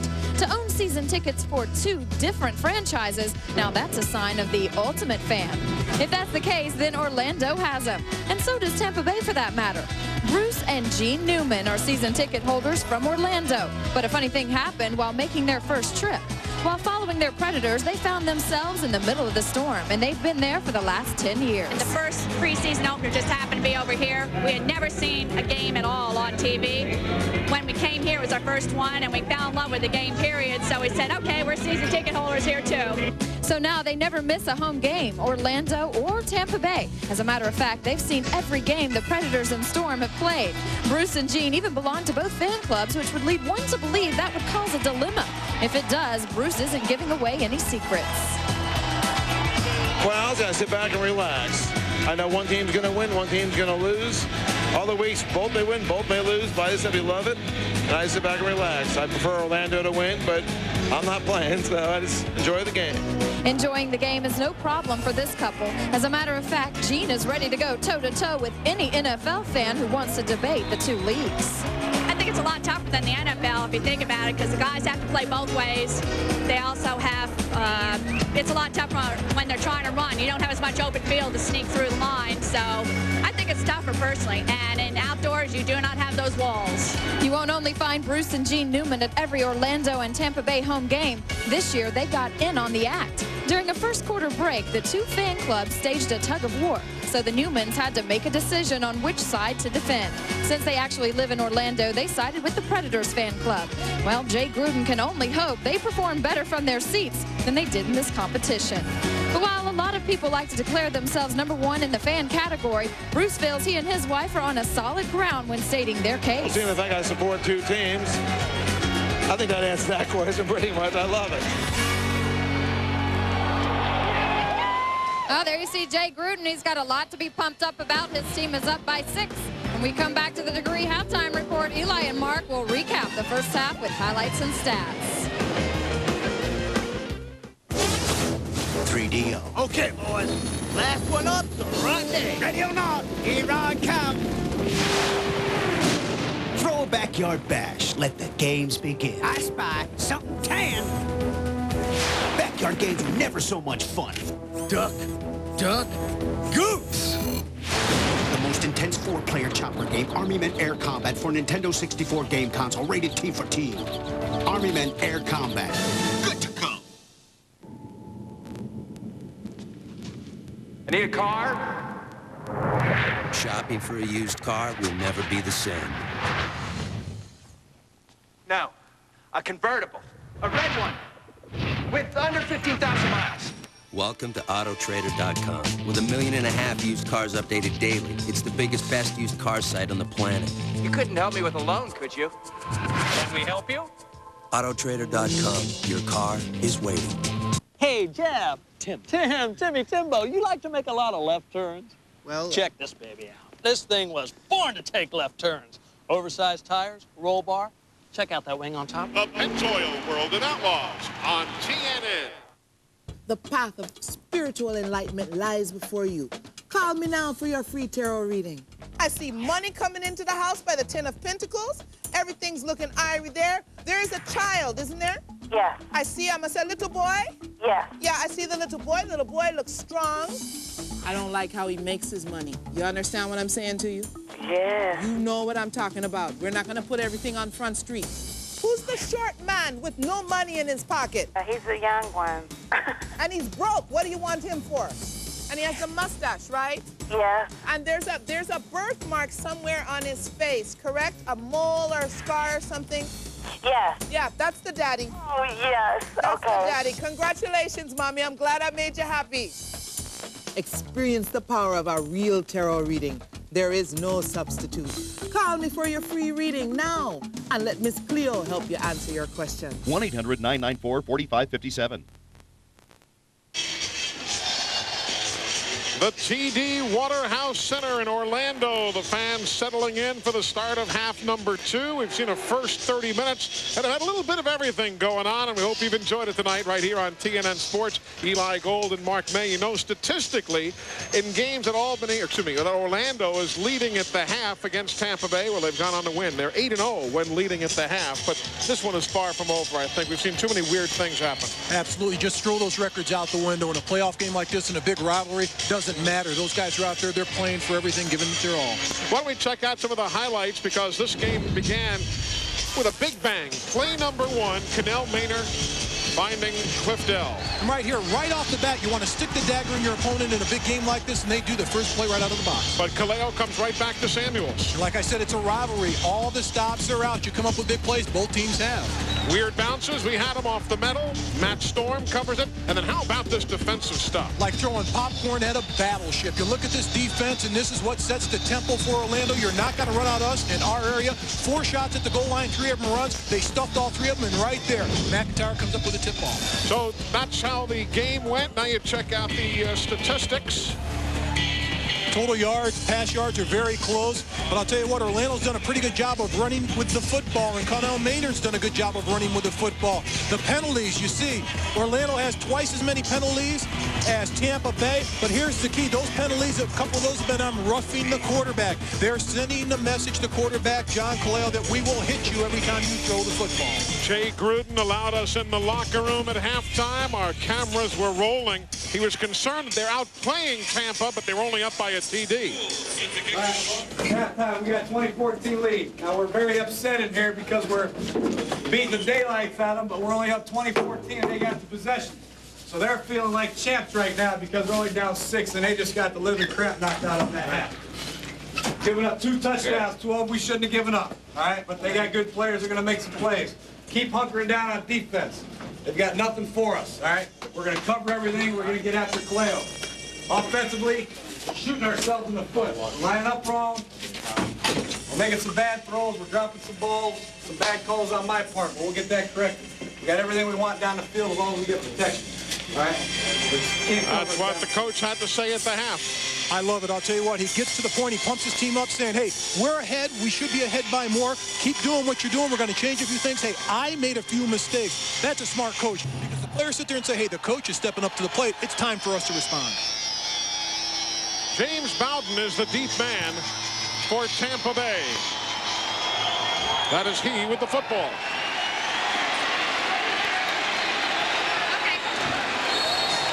Mason shoves him out of bounds. Rick Hamilton and Mason made the stops, and now Kaleo. John Kaleo, acquired from New England, 7 years in the AFL. He's been with Albany, with the old St. Louis franchise, with San Jose, Anaheim, Cleveland, New England, and now Tampa Bay. He played collegiately, as we say, in Maryland. And look at the contrast from last week's game against Milwaukee to this week. He had more opportunities, obviously, last week, but he's just not getting time to throw the football this week. Beginning the second half, looking for Bowden. Got him. McIntyre holds him down at the 5. Right off the bat, Kaleo to Bowden, just a corner out, going across the field, a deep slant pattern, and he's wide open on the play. Good protection, one of the few times he got protection, but right here, Bowden, he hits the inside to the outside, he makes his break. Too much separation between Bowden and cornerback Kenny McIntyre. Catches the ball, big play coming right out of the box. That's going into halftime with a momentum and coming out of halftime and putting pressure on the defense of Orlando. So we had a 28-yard pickup. And here comes Tampa Bay with Andre Bowden as the fullback. But here comes the other Bowden. Carrying bodies on his back does James Bowden inside the 5 to the 4. Hamilton is with him, number 42. It's just tough to run in the red area. And I mean the red area, the goal line area, around the 5 and into the goal line. Orlando's already let Tampa Bay know that this is our area. Don't even try to run in here. But Tampa Bay's going to keep knocking on the door until they kick it down. We showed you that big goal line stand during our highlights moments ago.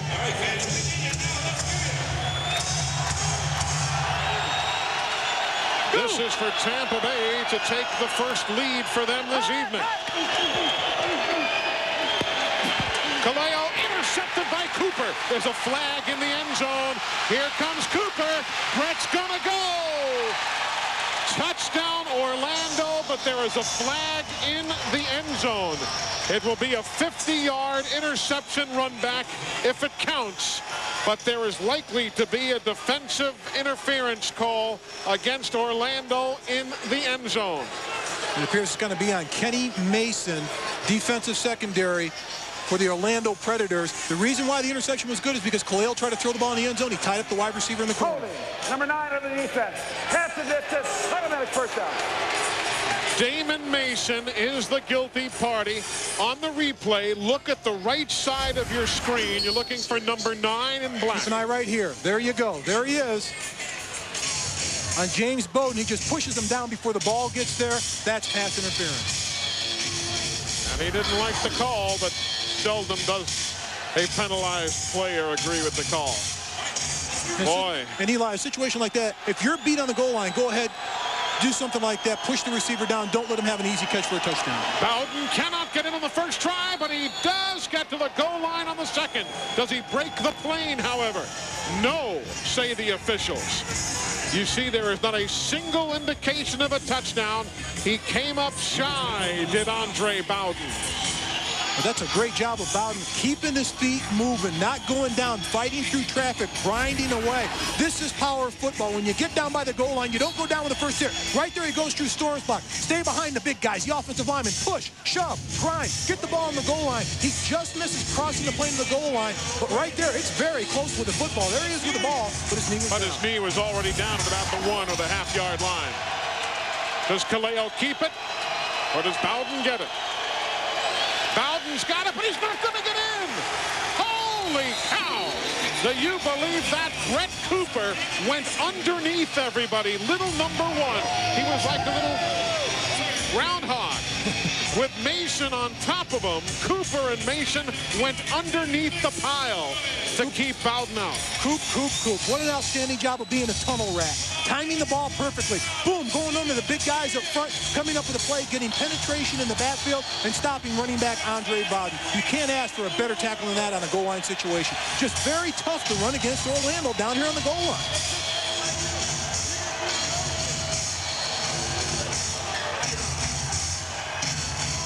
The officials now calling timeout for just a moment.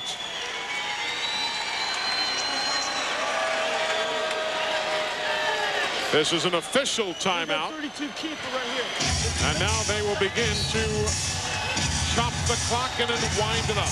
And Eli, last week, Tampa Bay against Milwaukee in the playoffs, 92 yards rushing. Tonight, they're just getting stuffed by the Orlando Predators defense.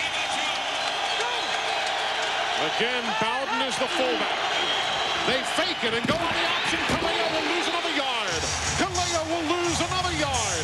Ernest Allen going around the outside, and Rick Hamilton up the middle to stuff it defensively for Orlando.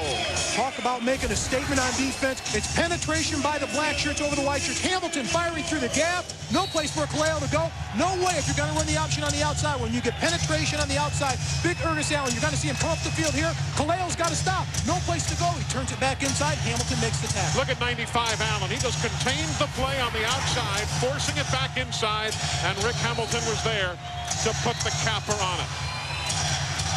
Timeout now is taken by Tampa Bay. And it's demoralizing for an offense. When you get down there, you try to punch it in, man style, man-to-man. They can't punch it in. The second series, they've been stopped by this Predator defense. So Tampa Bay takes time. We will do the same. It's a wild night here in Orlando. Glad you're part of it on TNN Sports.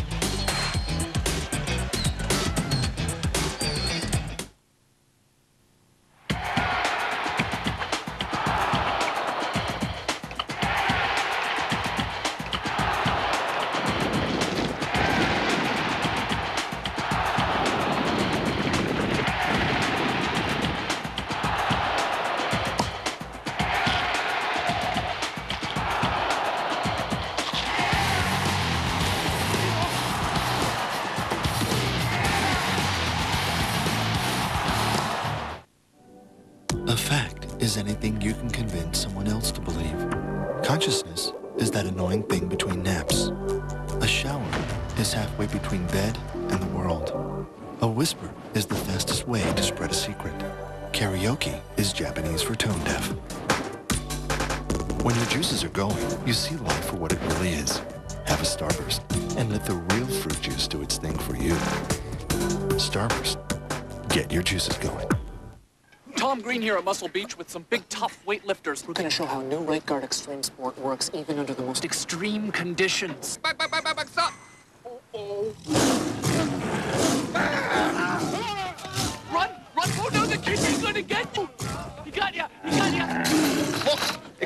protection against odor and wetness. Goes on clear and it doesn't quit. New Right Guard Extreme Sport. Get extreme. Get Right Guard. Ouch. Hey, watch the shovel. Busby won't run it. All right? It's got to be a shovel or a pass. You hear that? It's going to be a shovel or a pass because the holder, Thad Busby, will not run with the football. All of this conjecture, of course, comes up because Hurkamp has been inconsistent at best. Hurkamp is just 8 of 20 in field goals and has struggled with extra points. This is an 18-yard attempt. Busby is the holder. It's a real one, and it's good.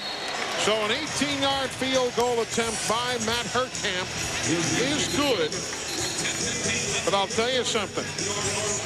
That man's got to be relieved he didn't give up a touchdown, and Tim Markham's got to be wondering what in the world it takes to score against this Tampa Bay defense inside the red zone, or against the Orlando defense inside the red zone. Yeah, and if you look at both of these head coaches, you look at Tim Markham, well, he was the tutor of Jay Gruden. He taught great Jay Gruden that one thing that you win with defense, you bloody the quarterback, you stop possessions, then you put points on the board. Even though both offenses can put points on the board. But here's a look at the goal line stand. Talk about stuffing the deep. This is like stuffing a cannoli right here. You're not going to let him in the end zone. Doesn't matter what you do. You stand the offensive line up, and then you surround the football like hungry wolves getting on that fresh meat. I love defense like that. As an offensive player, you even have to respect that. An ex-offensive player, when you look at great defense, you have to respect that. And that's what the defense right there is doing to the offensive line of the Tampa Bay Storm. They're bloodying their noses and their faces. I've never seen a face like that. That was impressive. Yeah. I wonder what he wears for Halloween. Oh, that was his costume. I'm sorry.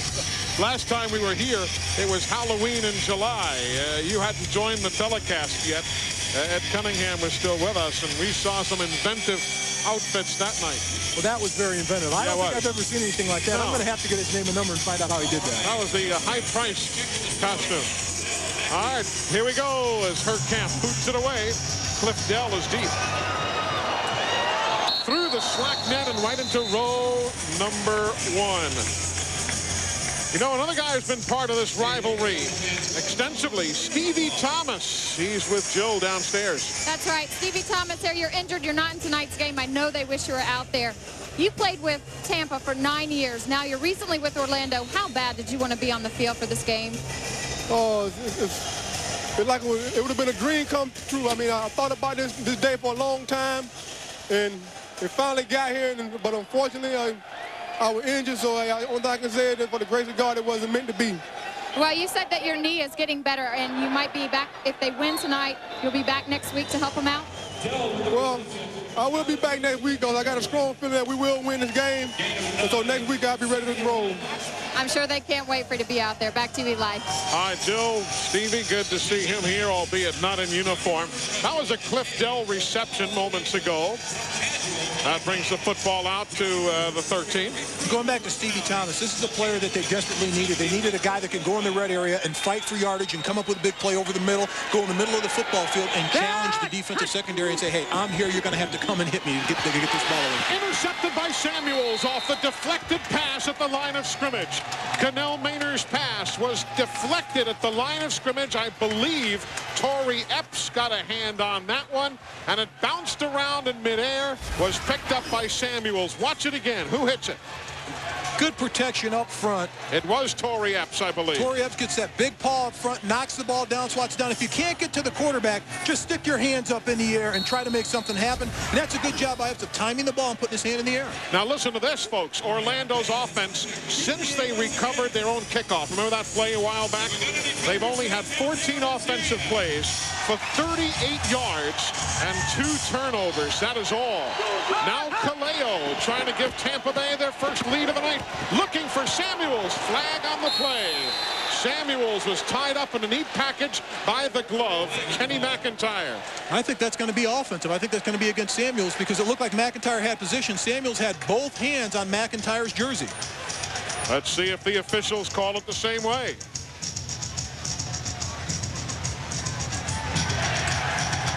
He will. They're going to call it on the offense against Lawrence Samuels. for tying up the glove. Kenny McIntyre. Pass interference. 22 offense. 8-yard penalty. Repeat first down.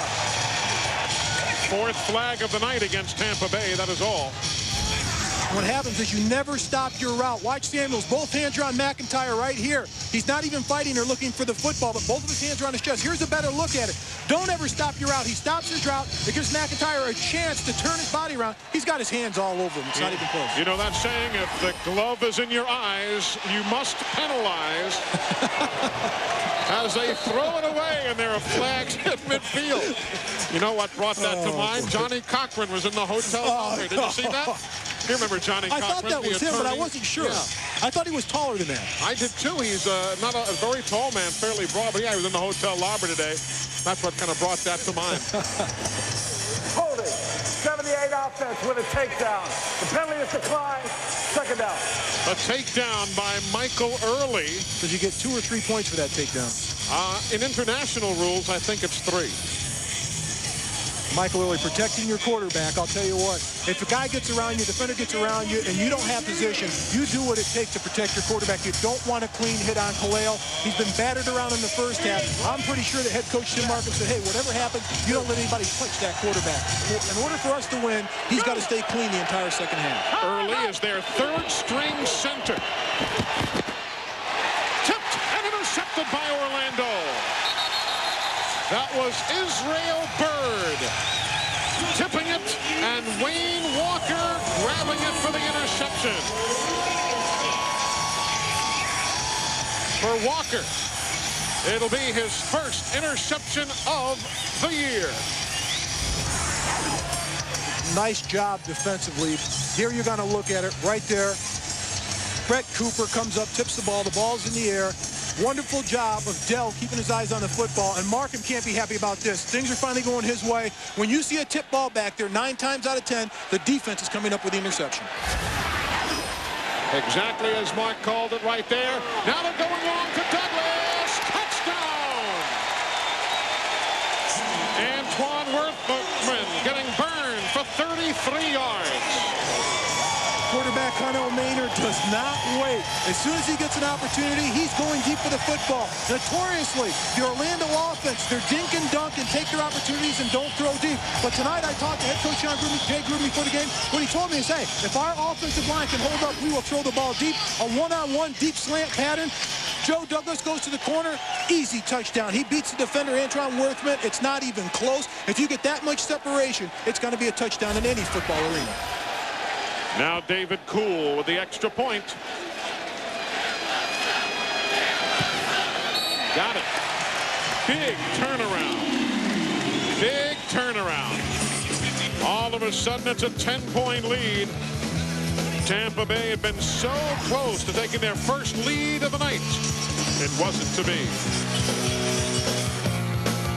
Wendy's has a craving for a hot new sound. Enter Wendy's Search for Sizzling Sounds contest, brought to you by TNN and CMT. All you have to do is write an original song that captures your love for hamburgers, like the ones you get at Wendy's. That classic combo of hot and juicy beef with your choice of crisp toppings. Just rush to Wendy's for all the details, or enter online at sizzlingsounds.com. If you win, you could be flying to Nashville to have your song professionally produced. Wendy's, search for sizzling sounds. Sponsored by TNN and CMT. You see cars with nameplates like these on the hood. Mercedes-Benz AMG, Dodge Viper, Aston Martin. But did you know there's another nameplate underneath it? Here, Mobil 1. Corvette, Porsche, all these cars come with Mobil 1 in the engine and the recommendation to keep on using it. You don't have a car like that? Me neither. But it only costs a little more to treat mine the same. Nothing outperforms Mobil 1. Boom! Stop dead in his tracks. That's how fast Tough Actin' Tenactin pump spray works. Tenactin stops the itching and burning of athlete's foot better than Lamisil AT. Tackle athlete's foot symptoms in seconds with Tough Actin' Tenactin. Introducing new Castrol Super Clean Tire Gloss. It's specially formulated to give tires a brilliant shine. New Castrol Super Clean Tire Gloss. Shinier longer than all leading brands. This I call the young family special. It's reliable, it's practical, but got a little edge to it. This car says family. Follow moi. Check this out. Huh? Huh? There's only one seat. That keeps the family closer. This isn't safe. Of course it's safe. It's safe with a little edge. Edgy safe, I like to call it. The IHRA Summit Drag Racing Series premiering Sunday night, August 6th on TNN. At the TD Waterhouse Centre in Orlando, the Storm had about set their sights on taking the lead. And then Orlando just deflates them. James Bowden set to return the kick of David Cool. Don't forget, we'll be with you in San Jose tomorrow night, 9 Eastern. Mark and Jill and myself for another quarterfinal round game. San Jose and Oklahoma, our first telecast of this year from the San Jose Arena. Off the metal again, look out! It's loose, it's still loose! Covered by Torrey Epps. Covered by Torrey Epps of the Tampa Bay Storm. My goodness, that could have been another sequence of plays where the game had turned. We've seen a lot of these possible turning points all day. And a nice stick by Brett Cooper right there, jarring the ball loose, allowing Cliff Dell to come up with the interception. The next play, right off the bat, Connell Mader goes to his wide receiver, Joe Douglas, going right for the throat. And Tim Markham, head coach of Tampa Bay, not a happy camper. He's going to have gray hair when he leaves this building tonight. More than that? But it's not over. 10 points in this league is nothing. Samuel and Fagan are the wideouts. Kaleo gives away a souvenir. Heavy, heavy pressure by Reggie Lee and John McCall. And Markham's quarterback just threw it away. Nifty job of penetration. Break. Go, same thing, trips left, same motion, 83. Okay? Let's go. Same motion, trips left, yo-yo, 83. On 2, ready? Samuels and Fagan wide left. The motion man will be Bowden, number 10. That's James Bowden. They go to him. And he gets stuck immediately by Damon Mason. But look at that hard work. Just keep those legs going. Every time Damon Mason hits somebody, you hear a pop. Yeah. There's no way he's going to let you catch the ball in his area without taking a beat. Number 1 tackler every year in the pros. Number 1 tackler at Southwest Louisiana. He was even the player of the week by Sports Illustrated in college when the Ragin' Cajuns played Texas A&M. He got SI's attention because of his numerous tackles that week. He's a guy, he likes to give those rib-talking shots. He hits you so hard in the rib, the top rib says to the bottom ribs, you hurting? Yeah, the bottom says to the top ribs, you hurting?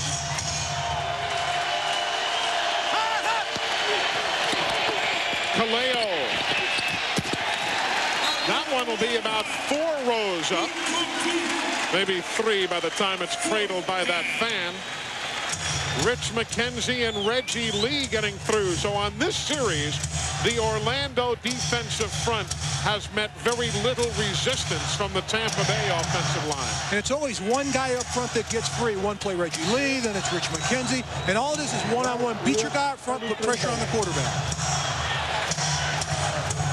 Well, on 4th down. We go right rip, 33 base. Get the motherfucker on. They're going to go for it, and obviously Kaleo really wants this play. They are 0 of 2 in 4th down conversions tonight. He makes that one.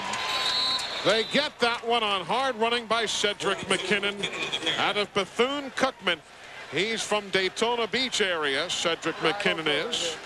Talk about blowing through a hole. He stopped at the line of scrimmage, and he keeps his feet turning and twists his body to get the first down. Smart running by McKinnon. When he turns his shoulder pads, he lunges forward for the first down. Of course, in his 8 years in this league, he has become the 4th all-time Arena Football League rusher. So seeing Cedric McKinnon go through a hole on second effort is not a huge surprise. Bowden's open across the middle. They get it to him. He beats McIntyre to the ball. And Bowden flies to the goal line. Butler by Nochi on the stop after a 22-yard pickup. I'll tell you, the glove went for it. Hey, there's a flag all the way back at the line of scrimmage. Roughing the passer, 92. Roughing the passer again on Orlando's Reggie Lee. That's the third one. Indeed, the third time tonight. Maybe he's getting something from his brother John at the Oakland Raiders that Al Davis used to say. Hit the quarterback, hit the quarterback, hit the quarterback. We don't care how many penalties you get. But right here at the end of the play, keep an eye on number 22, Lawrence Samuels. He will throw another block down the field to play. Now this is smart by a wide receiver. You help your buddies out. On the inside, James Bowden comes up with a reception right there. He turns to face the goal line. But keep an eye right there on 22 at the end of the play. He's going to come and throw a block. Bing! Right at the end of the play. It's going to free James Bowden to get the extra effort and an extra 3 yards at the end of the play. Cedric McKinnon is the fullback. Samuels in motion. McKinnon with the ball. Not going to make it. I believe this is where I came in. We have seen these goal line stands by Ernest Allen and Orlando before. I'll tell you one thing. Tim McCarron, if it was any other team except going against his quarterback, his old quarterback, and Jay Gruden, he wouldn't keep pounding this ball in there. I think he'd throw it a couple of times, or at least a rollout pass, but he's got the mentality that I'm going to show you, Jay, that I know what I'm doing. And Jay Gruden's sitting there licking a shot saying, hey, keep running against this defense. We're going to make you turn it over on down. Orlando's rushing defense allowing 18 yards a game on the ground. But the killer is the average per carry has got to be less than a yard. Oh, yeah. McKinnon again is the fullback. Fagan in motion. They fake the pitch. Nobody was fooled. Now the Utah shovel pass is past Torrey Epps. Incomplete. Rich McKenzie came in. Not at all fooled. Even Markham says, heck, I wasn't fooled enough to play either. And the key on that was McKenzie held his ground. He's got contain out here on the play. His job right there is make sure there's not an open boot like this. He does his job. He holds his ground. Then the rest of the defense converges on quarterback John Kaleo. He does a smart thing by throwing the ball away. And they're going to say he was down. They were going to say he was down at the 6-yard line when Rich McKenzie got him. So they placed the football at the 6. Tampa is 2 of 6 in third down conversions. Now there's motion there. McCall might have been drawn off by Torrey Epps. If they go Tampa's way, it's their 5th flag. Prior to the snap, 52 offense, false start, 3-yard penalty, remains third down. He was pulled off by Torrey Epps. And what Torrey Epps is, right there you see him. He's hemming and hawing, huffing and puffing. It's a long drive right now. And the problem is when it's a long drive, you must keep your concentration. It's very loud. The lineman cannot hear. Concentrate on the ball, concentrate on the quarterback and the snap count. If you don't, if you lose your concentration for a millisecond, you're going to jump. This is the 8th play of the drive coming up here. Third quarter down to its final moments. Kaleo under pressure. Loses the ball. Picked up by Orlando. There is a flag on the play. There is a flag on the play. John McCall may get credit for a sack before Mike Osuna comes up with the football. We'll let the officials sort it out. There was no flag on the play. That was supposed to be a beanbag. What a wild turn of events to get the ball in the 5-yard line and not being able to come away with points. That's the killer, the points. You need points when you have the football, points of possession. Here, great job of the defense, forcing quarterback Kaleo up the field to play. Right there, the ball is stripped. It's picked up. It's run back. Excellent job of hustling on defense. Mike Osuna, Johnny on the spot, concentrating, going towards the football. McKenzie with pressure on the quarterback. That's smart defense. This defense is just taking over this entire game. I mean, Tampa Bay had the ball at the 1-yard line. Now Orlando gets it back at the Tampa Bay 21. Maynard, wide open, touchdown to the flag. Cliff Dell makes the grab, but who shoved off on whom? It may well go on the offense. It's going to go on Dell against Fagan. He pushed off at the end of his route. Cliff Dell guilty of the shove on the rookie from Alabama, Michael Fagan. who clearly, had he not been shoved away, would have, we know, made the play. Pass interference. Number 8 offense. 8-yard penalty. Repeat first down. Watch it right here. As soon as he makes his break at the end of the play, keep your eyes on the hands of Cliff Dell. He makes his hit inside. Now he goes back outside, but right here, just puts his head down and pushes Michael Fagan, pushes him off right there. You can't do that. You can't run through the defender once he's established his position.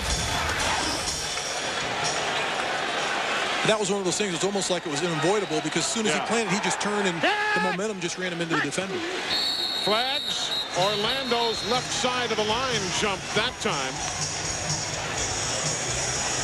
Now, did somebody jump across the way from them? It looked like B.J. Cohen. Right with the snap. Ball starting 97 offense. It was. Repeat first down. This is the most bizarre 2 possessions. Tampa Bay has the ball at the Orlando 1. And on that offensive possession, they lose 30 yards. Now Orlando's got the ball from the Tampa Bay 20. And on this possession, they've lost 15. Maybe it's time we all move into the next quarter. This one wasn't worth much. The fourth quarter is just around the corner. It could be a bloody quarter.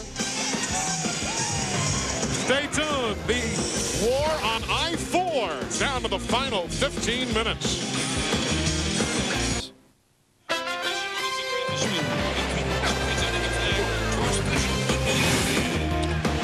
Outside the TD Waterhouse Centre, the fountains are dancing. That is a live shot outside the home of the Orlando Predators. As we said during basketball season, it's the home of the Magic. Right there, you are seeing the 1 millionth fan to come through the turnstiles. That young lady holding the plaque has just been honored here as the 1 millionth fan to come through the turnstiles in the 10-year history of Orlando Predator football here at this arena. Here's Cooper. Brett Cooper to the 21-yard line of Tampa Bay. Antoine Worthman will get credit for that tackle. Turnovers. Yeah, both teams with 2 of them right here. But here's right here, possessions to TDs. Both of these possessions to touchdowns to possessions, I mean. But both of these teams, it's very close in passing yardage. But at the penalties right here, that's still knocking the quarterback around. Personal fouls against the quarterback. That's where Orlando's picked up the majority of the penalties. Tampa has used 1 timeout. They've got 2 left. Orlando and Black, they have all 3 as we're in the 4th quarter. Maynard scampers out of trouble, but will lose a couple of yards. It was Pig Goff who was yelling "Suey" as he was chasing down the quarterback. Pig saw fresh slop. He was going to go get it. That slop he thought was quarterback Connell Maynard. But Connell Maynard on that play, it looked like a jailbreak up front. He didn't get any protection anywhere. He was going to dump the ball off. It looked like a quick pass to his fullback, but he just never had a chance to get set. When Connell Maynard gets set and looks down the field to play, he's lethal at the quarterback position. He can put the ball on the money. From North Carolina A&T, Connell Maynard.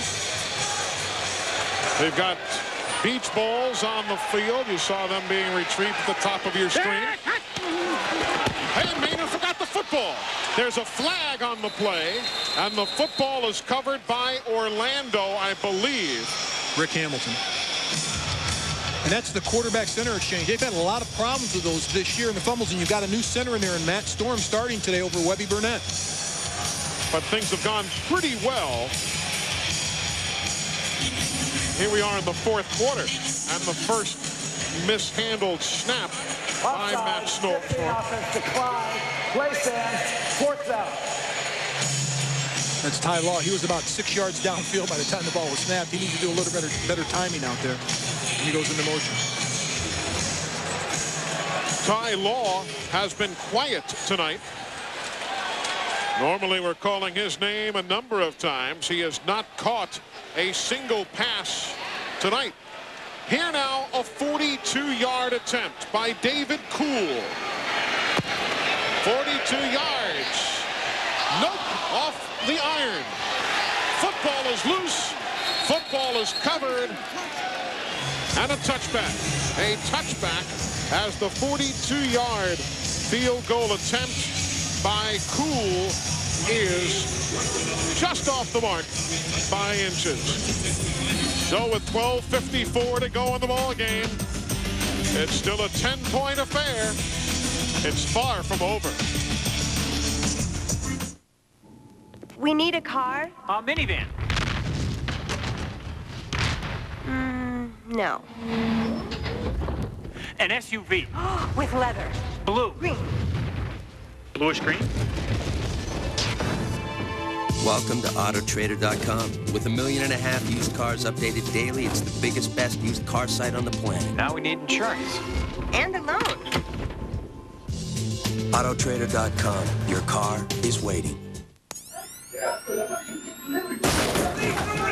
They're not coming out. We're going in to get them. You're always hot. You're always sweating. It's a cat and mouse game.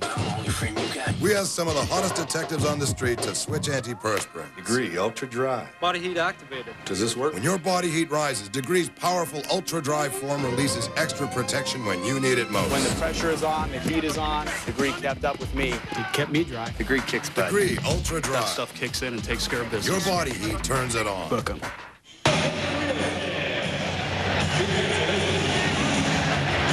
It's a tired football team. Huh? It's a tired football team. We are. Boy, there's quite an admission, huh? The coach says that's a tired football team. Kaleo said who? Markham said we are. It's always the quarterback. He's never tired because most quarterbacks don't have to do anything except hand the ball off, drop back 5 or 6 yards, throw the football. It's not like they're running up and down the field, blocking people, exerting themselves, pushing people along like those offensive linemen do. But Kaleo's numbers throughout 3 quarters, 50% passing, nothing big. Well, let's see whether this little TV timeout might have gotten a little breath back into the lungs of Tampa Bay's Storm. They go the screen to Bowden, and he carries it out to the 13-yard line. Andre Bowden on the reception. Hey, folks, it's the sprint car race that every single driver wants to win.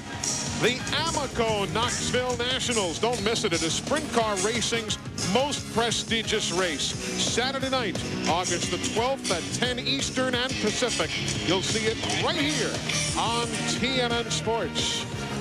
That's a great one. The Amoco Knoxville Nationals from Knoxville, Iowa.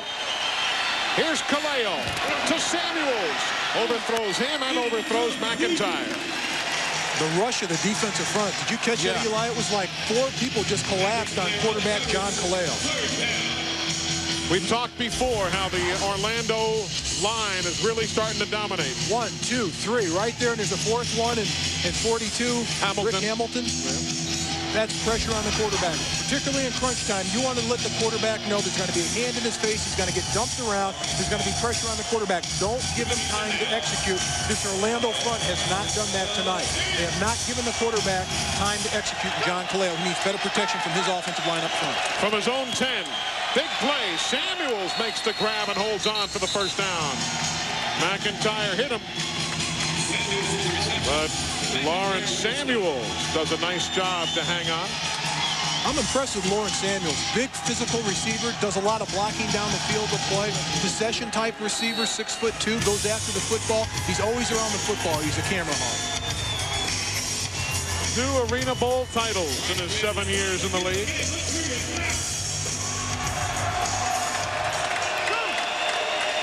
So from their own 20 now, Tampa down by 10. Kaleo overthrows Bowden, intercepted by McIntyre. They will give him the football at the 3-yard line. Bad pass. Ernest Allen was coming in and really drilled Kaleo. And the pass sailed, and the glove was there untouched. Quarterback John Kaleo never had time to look down the field to play to throw this football. Here's a look at the interception. Right there, he just plants and throws the ball to try to throw it away, but it's good defense. You don't throw it into 2 defenders. The reason why he did is because of the pressure generated up front. Ernest Allen just plants him in the turf there. And there's 3 black jerseys around him again. You see 2 of them there, the other one's out of the screen. But a quarterback cannot operate when he has other jerseys in his face. And what I mean by other jerseys, the defensive jerseys in his face every time he goes back to throw the football. You heard Coach Tim Markham say we're a tired bunch. Looked like the line was indeed a tired group. Brett Cooper out to the 11-yard line. We had a chance to chat with Coach Markham yesterday and said very simply, what is the key to this game? Who's talked to you about a tight game? You know, Bear Bryant said, you rush there and protect Jurin. And that's what we got to do. If we rush Connell, we get there, we can protect John, we'll win the game. Quoting the legendary Paul Bear Bryant. Line play, bringing about some flags right there. For Tampa Bay, their line play tonight not quite up to the level that Coach Bryant used to expect from his fellows in Tuscaloosa, yielding 12 national championships. Let's keep going. Let's keep talking about Alabama, the great Crimson Tide. Yeah. They're going to have a pretty good football team this year. As a matter of fact, they're ranked in the top 3, top 4, and just they are. There's every single publication has Bama in the top 4, opening up at UCLA. On the second reason we talk about that, folks may or may not know, I do the broadcasts for the Crimson Tide. The right defensive end made a move in the neutral zone, causing the other offensive end to pick up. That's encroachment defense, 3 yards. That's enough for a first down. And that's Darren Connor. Got an early jump on the play, and he caused the offense to move, and you can't do that. You have to sit in your stance until the ball snapped or an offensive player moves. Look at it, a hangout with you, and Craig Sager shows up from Turner. Yeah, Sags and I used to work all the time with Turner down at TNT doing the NFL at Turner. That's right. An old buddy of yours. Quick release on the setup screen to Cooper. He gets first down yardage to the 25-yard line. Tommy Henry makes the defensive stop for Tampa Bay. And, you know, I think Coach Markham was right. You can see that they're not quite as crisp. Tampa Bay, you can see a little fatigue creeping in. And the thing about it is this team shouldn't be tired. Neither of these teams shouldn't be tired. You're in the playoffs now. You should be in excellent physical condition to go both ways at this point of the season. Except Orlando has been off for 2 weeks. Tampa Bay did play last Saturday. Here's Hamilton. Lumbering, but can't turn the corner. As a matter of fact, the scheduling of these games has been the subject of a couple of newspaper articles in the St. Petersburg paper this week. The question of, you know, is it fair for a team to play Saturday and then have to come back on Thursday against another team that was 2 weeks off? And, you know, it's been done in the past, certainly, and you know, Orlando is deserving of the edge by virtue of winning their division. Absolutely. You win more games, you win your division, you get the luxury of taking time off. Using some clock now, Maynard. Ty Law, his first reception of the night to the 20-yard line, the fifth-year man out of Rice.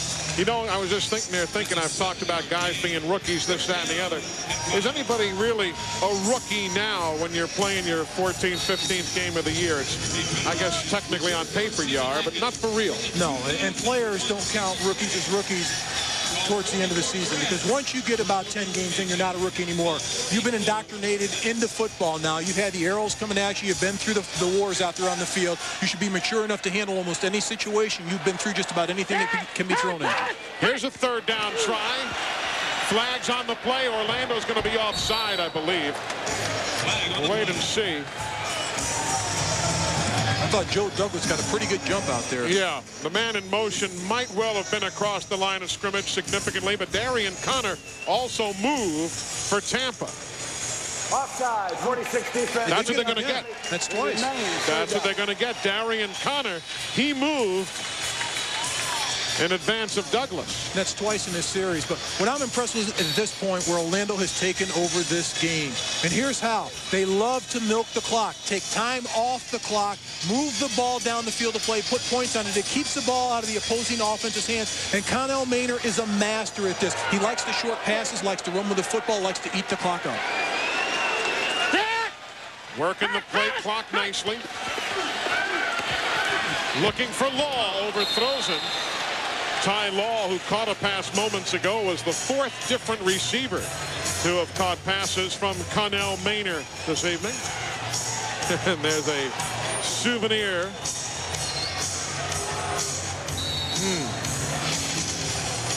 Knew there was no way he was throwing that ball to someone else. They don't give away those $60 gimmies. This is going to be a 33-yard field goal attempt right here for David Kuhl. See, he is 500 on the night. This from 33 yards out. Oh, it's a fake. Maynard, he is going to be close. He may have made the first down by about a foot. He may have made the first down by a foot. But he paid for it. Oh, my goodness, did he pay for it. Antoine Worthman just came up and knocked the fillings out of his mouth. First down, Orlando. And it was one heck of a stick. And Connell Maynard still feeling that. He's shaking the cobwebs off.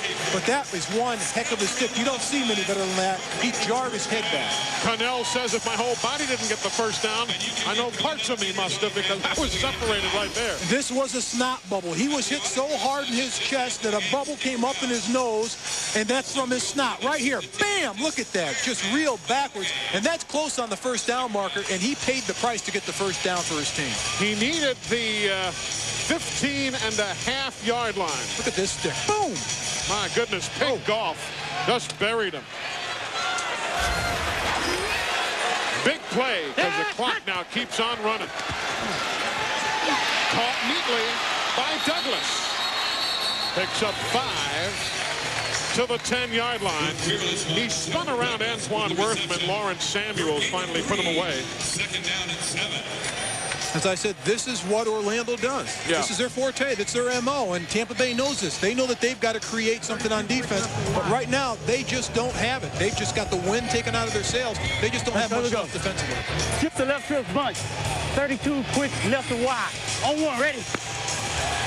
The way this game started, you would have sworn it was going to be 77-75 when it was over. I did. Not at all like that. Set up the screen to Douglas on the flanker screen. But Antoine Worthman and Israel Byrd were there. But again, you see the clock.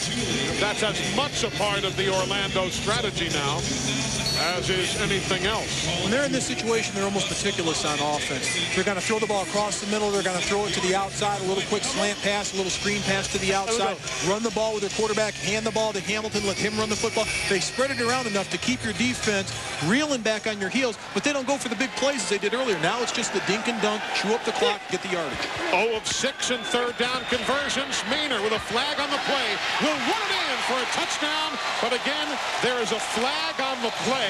I think Antoine Worthman will be guilty of grabbing one of the outside receivers by the face mask. It was away from the football, and I think they're going to get Worthman on a face mask unrelated to the ball carrier. And if that's the case, the 9-yard touchdown run by Connell Maynard will stand. To begin with, we have a touchdown. On the play, personal foul, 23, face mask. It will be enforced after distance on the extra point. Indeed the case. Antoine Worthman away from the play. Watch the touchdown, though. Tremendous job by Maynard. He looks to his right. There's nothing there. He gets pressured by Darian Connor. He sees an opening, gets a tremendous block by Ty Law, and then just goes into the end zone, burrowing over the defender, Tommy Henry. Smart play by quarterback Connell Maynard. He knows when to run with the football when he gets pressured. He sees an opening. He takes it. He takes advantage of the defense. That's what's so impressive about this quarterback. Now David Kuhl adds yet another. And though the fat lady is not yet singing, I believe we can hear her clearing her throat. A comfortable lead now for Orlando. And time is on their side.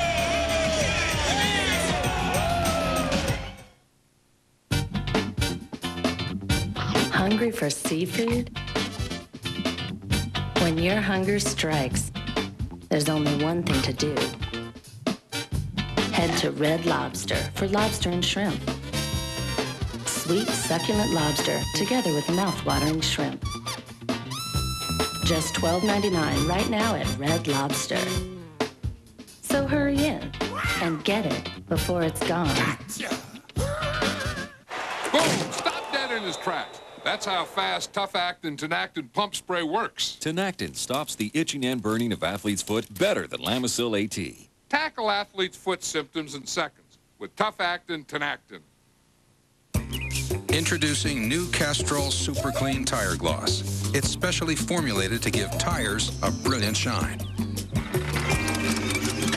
New Castrol Super Clean Tire Gloss. Shinier longer than all leading brands. 34-17, Orlando trying to advance out of the quarterfinals of the playoffs. Why don't we check in with Jill downstairs? You know, there are a lot of classy guys playing in the AFL, and one of them is Tampa Bay's James Bowden. You know, after each arena game, the home players stay on the field to sign autographs for the fans, and last week, James Bowden signed one for a 5-year-old boy, and he gave him one of his gloves. Now, this kid did not take that glove off for 3 days. Just goes to show you the impact these athletes have on the young ones. James Bowden, he must have a fan for life, and I bet this little one's watching the game with the glove on tonight. Don't you think, Eli? I would bet so. James Bowden, one of the very last cuts of the Baltimore Ravens of the National Football League. And of North Carolina A&T. Matter of fact, played preseason with the Orlando Predators before being cut loose and ending up in Tampa Bay. I'll tell you what, when you look at this game, tremendous scoring drive by Orlando, but for some reason, when you look at Jay Gruden, when he faces his old coach, when it becomes crunch time in the playoffs, he always has a few wrinkles that he pulls out of the closet and works against his old coach. Can Bowden run this one back? No, it is a touchback. You talk about it being a huge scoring drive. You're not just making that up. That was a 9-play drive just completed. And look at that. 6.5 minutes. Folks, in this league, that is an eternity. That's war and peace in this league, it without is. a doubt. And that's just what Orlando does. They like to throw the short passes. They like to take time off the clock. They'll run the football. They want to keep your defense on the field, keep the opposing team on the football field, and keep the ball out of the opponent's offense's hands.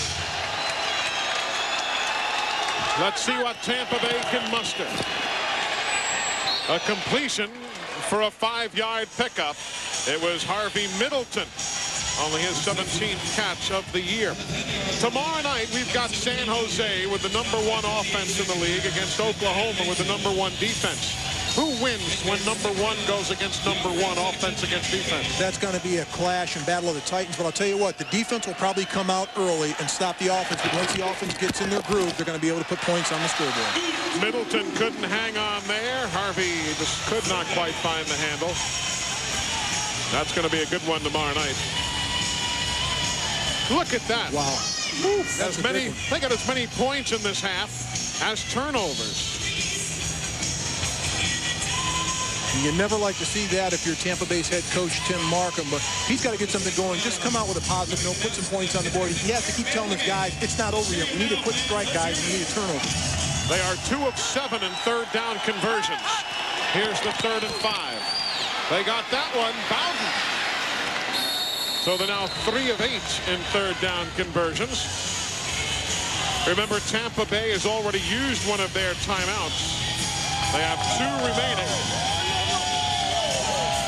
Orlando has all 3, should they be needed. Eli, since James Bowden and John Kaleo hooked up this season, as soon as they brought Bowden in, out of the last 12 games, they're 9-3. Now that's important because these 2 players, they were both with New England to begin the season. Bowden was cut, Kaleo was traded here. He finally got Bowden back, and that was really the turning point of the season. That one will go 6 rows up. Mike Osuna was the man pressuring Kaleo that time. Now, Eli, it's no great mystery for the defense and the offense. They know Tampa Bay's got to put it up. Yeah. So pin your ears back and go for it. And the way that they've been rushing this offense, you can tell by the offensive line, they're tired right now. The fullbacks are tired. When a linebacker blitzes, they're having problems getting to their gaps and picking up the blitzing linebacker. And when the defensive linemen take a gap and just try to blow through the gap, the offensive linemen have a tough time holding them out. When you were with the Redskins, as we watch Kaleo here, looking to Bowden and overthrows him high. When you were with the Redskins, what was the quickest turnaround? Did you guys have a Sunday game and then have to play the Thanksgiving game in Detroit or Dallas or something? How quickly did you guys turn around? Never had a problem. We were very fortunate. We had some Monday night games on the West Coast where you had to fly all the way back. You didn't get back until Tuesday morning, and then you had a Saturday game, and that was usually at the end of the season or sometimes a Sunday game. But for us, we were fortunate. We never had one of those Thursday night games when I played there. I was trying to think about all this talk about having to have played Saturday for Tampa and again here on Thursday. Oh, absolutely. You just wonder how much that saps the Tampa Bay Storm. Remember earlier when we talked to Danny White, he said, heck, we played 3 games in 10 days. Exactly. Talking about Arizona's coach when we were out there. Absolutely. And that's tough on a team, but after that, they got a little bit of a rest. They regrouped, and then they got it back together towards the end of the season. But that's tough on a team. 3 games in 10 days. We have come to the 1-minute warning, so we are going to break away as Orlando's Predators try to put the capper on this one and advance in the 2000 playoffs.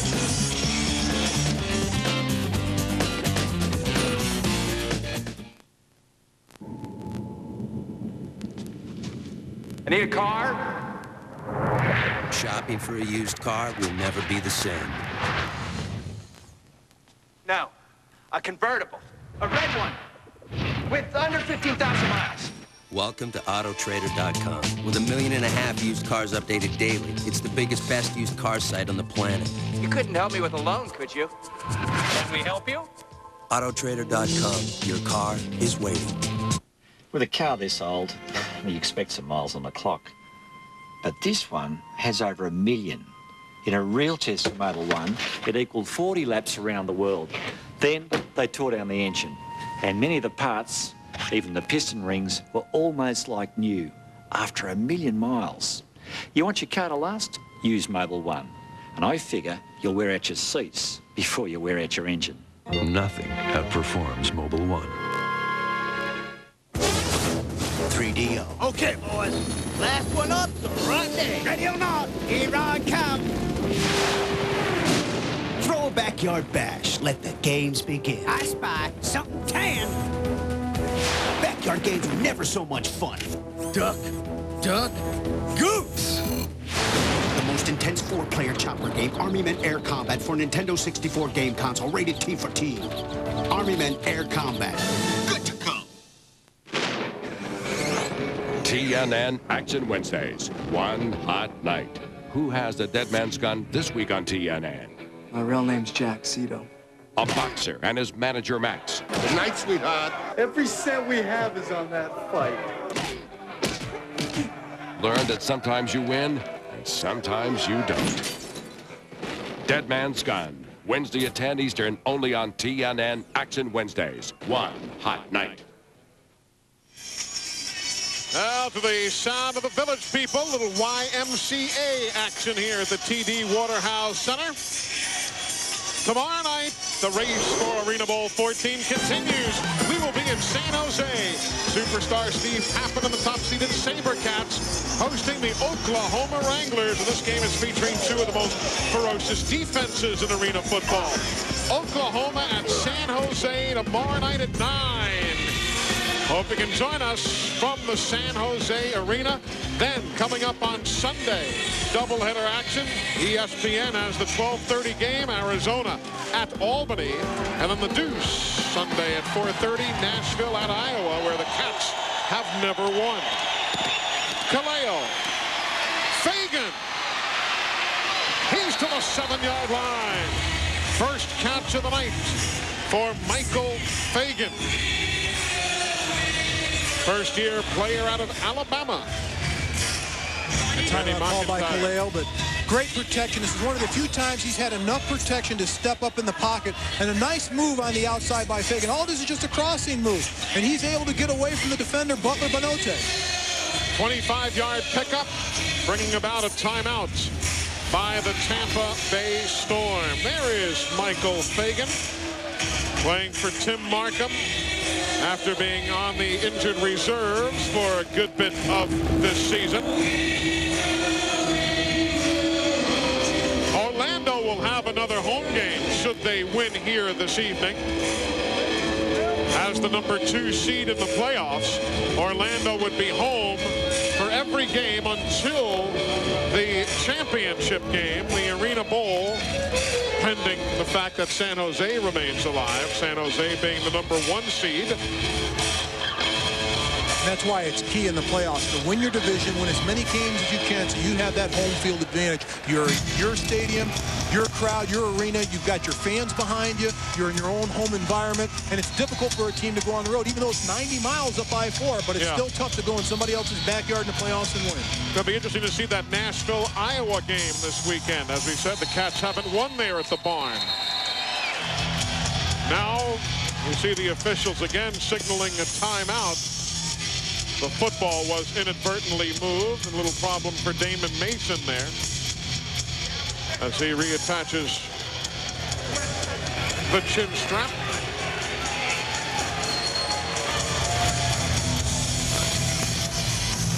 Here we go.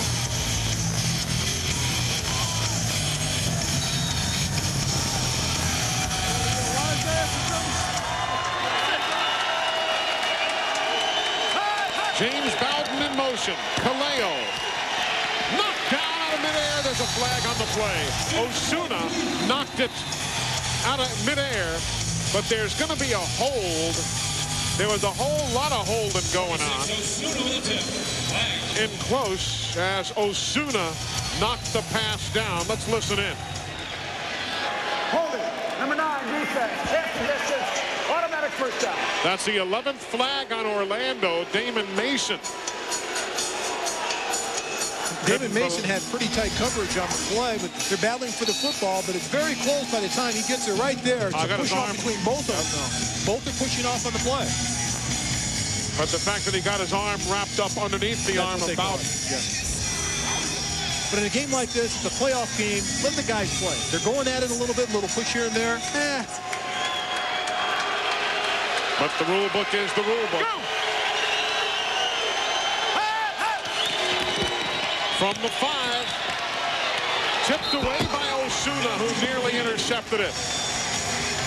Nearly an interception by Osuna. Well, all of a sudden, he's becoming a ball hound. Yeah, that's twice by Osuna. He's got to get those bricks out of his hands, though, and wrap his fingers around the football. That's 2 times in a row he had an opportunity to catch the ball, but good defensive coverage by Osuna, getting up there, putting his hands out, taking a lane away from the quarterback. Smart defensive play. From the University of Central Florida, Mike Osuna. It's going to be interesting because every time Tampa Bay gets inside the 5-yard line, they haven't been able to get a touchdown. Yeah. They have just stalled. At least with the flag down now, there's going to be an infraction on the defense, I believe. There's an incomplete pass to Harvey Middleton. Looked like Keogh Coleman was going to be the guilty party. May even have lined up incorrectly. As the flag came down instantaneously. Let's see. Illegal formation defense, 93 on a shade. 3-yard penalty, but it's only going to be half the distance. It remains second down. They're going to call it on Curtis Eason. You can't shade the center on either side. You have to be head up, and you can't shade on the outside, which means you basically have to be foot to foot as a lineman with a lineman across from you. If you try to cheat to the outside one way or the other, particularly the guys on the outside or the nose man, that's a penalty. He was a defensive standout at East Tennessee State University. Curtis was. McKinnon, touchdown. On a run. A run by Cedric McKinnon from 2 yards out. We have a touchdown on the play. Please reset the clock to 34.5 seconds. 34.5. The clock continued to run, and we are in the final minute, so the 1-minute timing rules are in effect, and the clock should have stopped as soon as the TD was signaled. What's surprising, it's just a simple pitch right here. Try to circle the defense and find a crease to hit, and that's exactly what Cedric McKinnon does. But what's surprising, they had about 12 cracks of running the football inside the 5, and that's the first time they were able to go across the goal line. Matt Herkamp, perfect that time.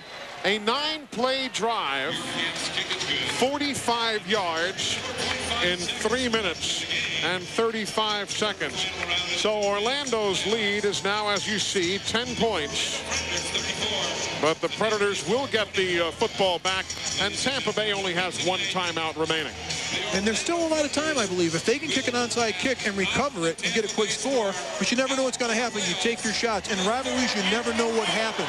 Right now, as long as Tampa Bay does not have the give-up attitude saying, hey, this game's over, they've got a shot as long as they believe in one another and believe in each other. And I think that coach right there, Tim Marker, has to get in there and get his guys pumped up. Mentally, hey, we're still in it. Let's take a chance at it. If we don't get the onside kick, if we don't get it back, we don't get it back. But at least we're going to try everything we possibly can to win this football game. As soon as this one's over, Mark and Jill, myself, our production crew all climb on the jet and fly to the West Coast. We'll get there, I guess, about 3:30 in the morning Pacific time. Sleep in a hurry and get set for San Jose and Oklahoma. We'll have it for you tomorrow night. I think we got lucky. We got 2 great games. Here we get a big rivalry in Florida, Tampa Bay, Orlando. Then we get the #1 defense in Oklahoma going against the #1 and the surprise team in the league this year in San Jose. That's also the 2 most penalized teams in the league, San Jose and Oklahoma. We'll kick it off tomorrow. We might be till Wednesday of next week. I mean, I should throw this watch out and get a sundial. Yeah. You see them teeing it up for the onside kick. Everybody in the building knew what Matt Herkamp was going to attempt. They've got the good hands team out there for Orlando. That's the best hand supposedly on their team. McIntyre's got it. McIntyre has run out a little clock. And remember that Tampa Bay can only stop the clock 1 more time now. Orlando, with the lead, however, cannot just take a knee. Unlike the stadium played game, where at this point in the afternoon or evening, you'd see the quarterback just hit the knee. Here you have to try and advance the football. Inside the 5. That's what's really cost Tampa Bay the game this evening. They couldn't capitalize. They had to become more innovative as the game went on, but they still tried to just punch the ball inside the 5, and that's what cost them the game. Hamilton is the fullback. Douglas is in motion. Now Maynard did not just go down and take a knee. He did try to follow the center.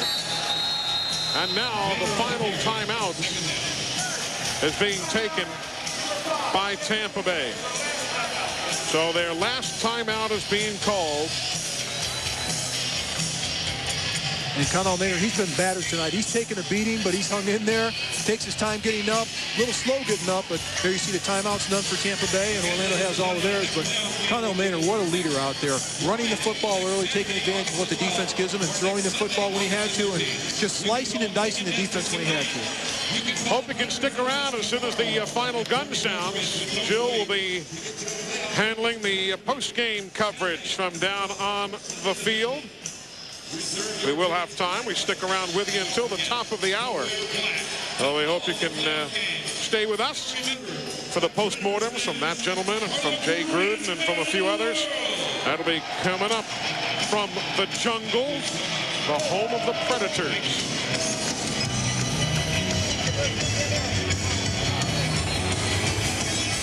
Today, with so much going on in Central Florida, sports-wise, the Devil Rays, and of course the signings by the Magic today. The papers, however, have been full of this game. Here and in the Tampa St. Pete market, the newspapers have really written this one up big time. There's Hamilton. Just carrying it, and again, Tampa Bay cannot stop the clock. This one is over, and Orlando wins. They will play another day. Final score, Orlando 34, Tampa Bay 24. Orlando advances on into the next round of the playoffs, while Tampa Bay's season ends on the floor of the TD Waterhouse Centre. Post-game coverage on TNN Sports. Coming up next, we'll be back as the war on I-4 tonight goes to Orlando. sweating like crazy. You got TV cameras all over you. The last thing you want is this white clumpy thing running down your arm. It's just rude. We asked some of the hottest pros under the sun to switch antiperspirants. Degree Invisible Solid? What's that? I would assume it goes on clear, but I'm not sure I believe that. When your body heats up, Degree Invisible Solid releases extra protection with a clear difference. Right there. See, there's no white stuff. The harder I work, the harder it works. No flaking, no funk, no Klingons. Degree Invisible Solid. Works hard but never shows. After the match, there's a ton of girls. Gotta be cool.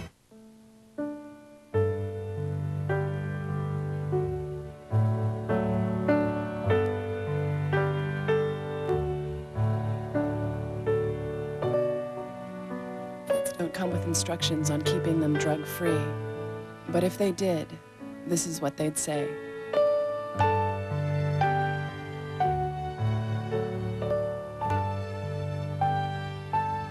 Call to find out what else you can do. Yeah, show me the money, I'm telling you. Oh, boy. The original school of hard knocks holds class in Music City. It's championship bull riding from Nashville. Sunday night at 9 Eastern and Pacific on TNN. I'd like to know if my husband's being faithful to me. King of Cups concerns me. It's in a reverse position. That usually means that someone's lying to you. But interesting enough, who is this other gentleman I see around you? Yes. Calling to check upon the husband, and I should be checking upon you. Oh, my goodness. This is unbelievable. Call me for your free reading now, and let Miss Cleo help you answer your question. Call 1-800-604-9003. You want to watch a hit movie on DirecTV, but your day's so busy you think it's not for me. You gotta drop the kids and your dog needs a walk, and when the really good part comes, it's huge. That's when Mama calls to talk. But just look for the all-day ticket, pay once, and when you're ready you can pick it all day till 6 a.m. Eastern. So when you're watching the show and you really gotta go, just get all-day ticket, and when you're ready you can pick it. Good to know. Know what I'm saying? All-day ticket. Matt Storm celebrating, calling family and friends on the ever-present cell phone. Orlando advancing by 10 over Tampa Bay. Now the Tough Acton Tinactin Iron Man of the game, brought to you by Tinactin for tough cases of athlete's foot. There's Tough Acton Tinactin. And that'll be Cliff Dell. 2 early touchdown passes. That's the first one from Connell Maynard. But right here, keeps his eye on the ball. It's up in the air. He comes down with the interception. Doing it on both sides of the football is Cliff Dell. Interestingly, from the University of South Florida, which is in Tampa, the Bulls of South Florida. Meanwhile, downstairs, Jill Arrington with some of the stars of the game. Jill? I've got Damon Mason here. Your defense is just unstoppable. Are you and McIntyre invincible or what? We're not invincible, we just work hard, and we feed off each other's style of play, we practice hard, with the coaching that we have, and we just have a game plan and, say, look, we can cover anybody, but we got to go out there and be smart about it and just play our game, don't try to do too much, but be consistent on what we do, and let whatever happens, going to take care of itself. Well, you've been playing great, and I know you have an extra push behind your play with your cousin's recent death. Well, yeah, I try to play hard every game, but the death of my cousin Chad, it really hurt me, and everybody's meant to die. Unfortunately, he died at a young age. So I feel like I'm playing for him as well as my family, and my coaching staff, and myself. And so I know he's watching me. I know, it's a drive, and I feed off of any negative energy, and that really pushing me throughout this year to really drive the rest of my life. All right. Well, you're playing great. I'm sure he'd be very proud. I also have the coach over here, Coach Group. How do you do it? 3 in a row. You're 3-0 against Coach Markham in the playoffs. I don't do a whole lot. These guys here do all the work. They play with a lot of confidence come playoff time. They feel like their legs are on them, and they play a lot harder. And it's very important for them to step up their game, and they do all the work. I just stand out there and give a couple signals. I don't know about that. But you have one more game to win to make it 3 in a row to get to the Arena Bowl. Is this the team that's going to make it again? I hope so. We're playing very well on offense, but we still have a lot to iron out on offense. On defense. We have a lot to fix on offense. We left a lot of plays out there on the table that we didn't capitalize on, but thank goodness our defense was there to bail us out, but that may not be the case against teams like Albany and Iowa and good offensive teams in San Jose. So we got to get better on offense and be able to score when we have an opportunity. Is there any certain team that you think you would be the best matchup against coming up next week, or is there anything you would change? You guys played great tonight, but is there anything you would change? Well, every team gives you a different problem. Arizona, they have different weapons, and Iowa does, and San Jose. So, we'll just have to study them when we get their game film and figure out best way to cover them. You know, it's not always that easy. You know, sometimes we have to play some zone, but the key is our defensive line. They got unbelievable pressure on Kaleo. It made it easy for our defensive backs. Well, you've got a lot of bag of tricks, and you always implement them. So good luck to you next week, and congratulations tonight. Thank you. Back to you, Eli. All right, Jill, thank you very much. They don't like each other for 3 days a year. They're good friends the other 362, but even those 3 days a year where they don't really like each other, they certainly respect one another.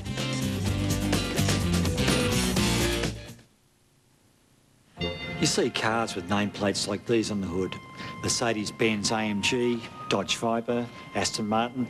But did you know there's another nameplate underneath it? Here, Mobil 1. Corvette, Porsche, all these cars come with Mobil 1 in the engine and the recommendation to keep on using it. You don't have a car like that? Me neither. But it only costs a little more to treat mine the same. Nothing outperforms Mobil 1. Tom Green here at Muscle Beach with some big, tough weightlifters. We're going to show how new right guard extreme sport works even under the most extreme conditions. Back, stop! Uh-oh. Run! Oh no, the kid is going to get you! He got ya! Look, extreme protection against odor and wetness. Goes on clear and it doesn't quit. New right guard extreme sport. Get extreme. Get right guard. Ouch. It is all over as Cannell Maynor spends time with that's Ron Kerpier from the Arena Football League office, Deputy Commissioner and Chief Counsel, talking to the winning quarterback. Let's take a look now at the right guard extreme play of the game. Get extreme, get right guard. The fake field goal is our pick of the night, Mark. And it's a fake field goal by quarterback Cannell Maynor, but he's going to pay the price at the end of this play. Robert Pickoff, boom, right there, Antoine Worthman, but he gets the first down by the length of the football. Big play of the game by quarterback Cannell Maynor. So while the coach enjoys the spoils of victory, we're going to break away and take care of some business. We come right back with more from the TD Waterhouse Centre. Orlando advances. Tampa's season is done. Let's play Truth or Dare. Truth. When you get a yeast infection, you use one of those messy creams, don't you?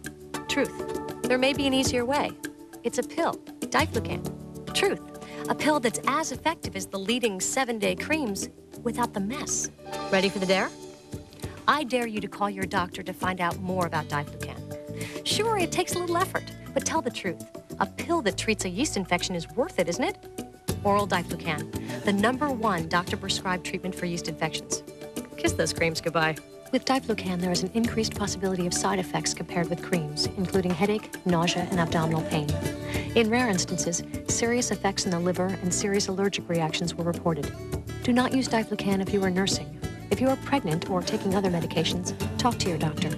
To prevent heart-related complications, do not take Diflucan if you are taking Propulsid. For more information, ask your doctor or call us. Oral Diflucan. Try this. Call up your auto insurance company and ask them to give you a quote. And then ask them to give you the prices of their 3 major competitors also. See what they say. Progressive wants you to know that 6-month rates can really vary from company to company. On average, you could be paying $522 more than you have to. If you're not shopping around, you can be losing a lot of money. Call Progressive at 1-800-AUTO-PRO or visit us online at progressive.com. We'll give you our price, and if you'd like, the rates from up to 3 other leading companies. Even if their prices are lower than ours. I didn't believe it either, but it's true. I can go online 24 hours a day and compare rates. We have these things called IRVs, immediate response vehicles. It's like a mini claims office right there in the car. So call us right now at 1-800-AUTO-PRO. If we can't save you money on auto insurance, we'll tell you who can. Shop and buy at Progressive.com or call 1-800-AUTO-PRO. Well, we appreciate the folks in the Tampa Bay and Orlando areas for watching us here on TNN. The Damon Mason family on hand here to enjoy the win for the Orlando Predators. Let's take a look at the final numbers now. Look at that, points off turnovers. And that's most important. It's not just getting the turnovers. It's what you do after the turnover. And Orlando was able to put 2 touchdowns on the board. They only had one. They had one less turnover than they gave up against Tampa, and that's key, like putting those points on the board. Lots of penalties tonight, 20 in total. And Canel Maynor, look at the numbers. 3 touchdowns might have been the difference in the ball game. We're back to wrap it up from Orlando right after these messages. Hey, Franklin, what do you want more than anything else in the whole world? I'd like to go to lunch. Me too. I bet some coworkers of mine would love to have lunch with you. I bet they would. I'm so pretty.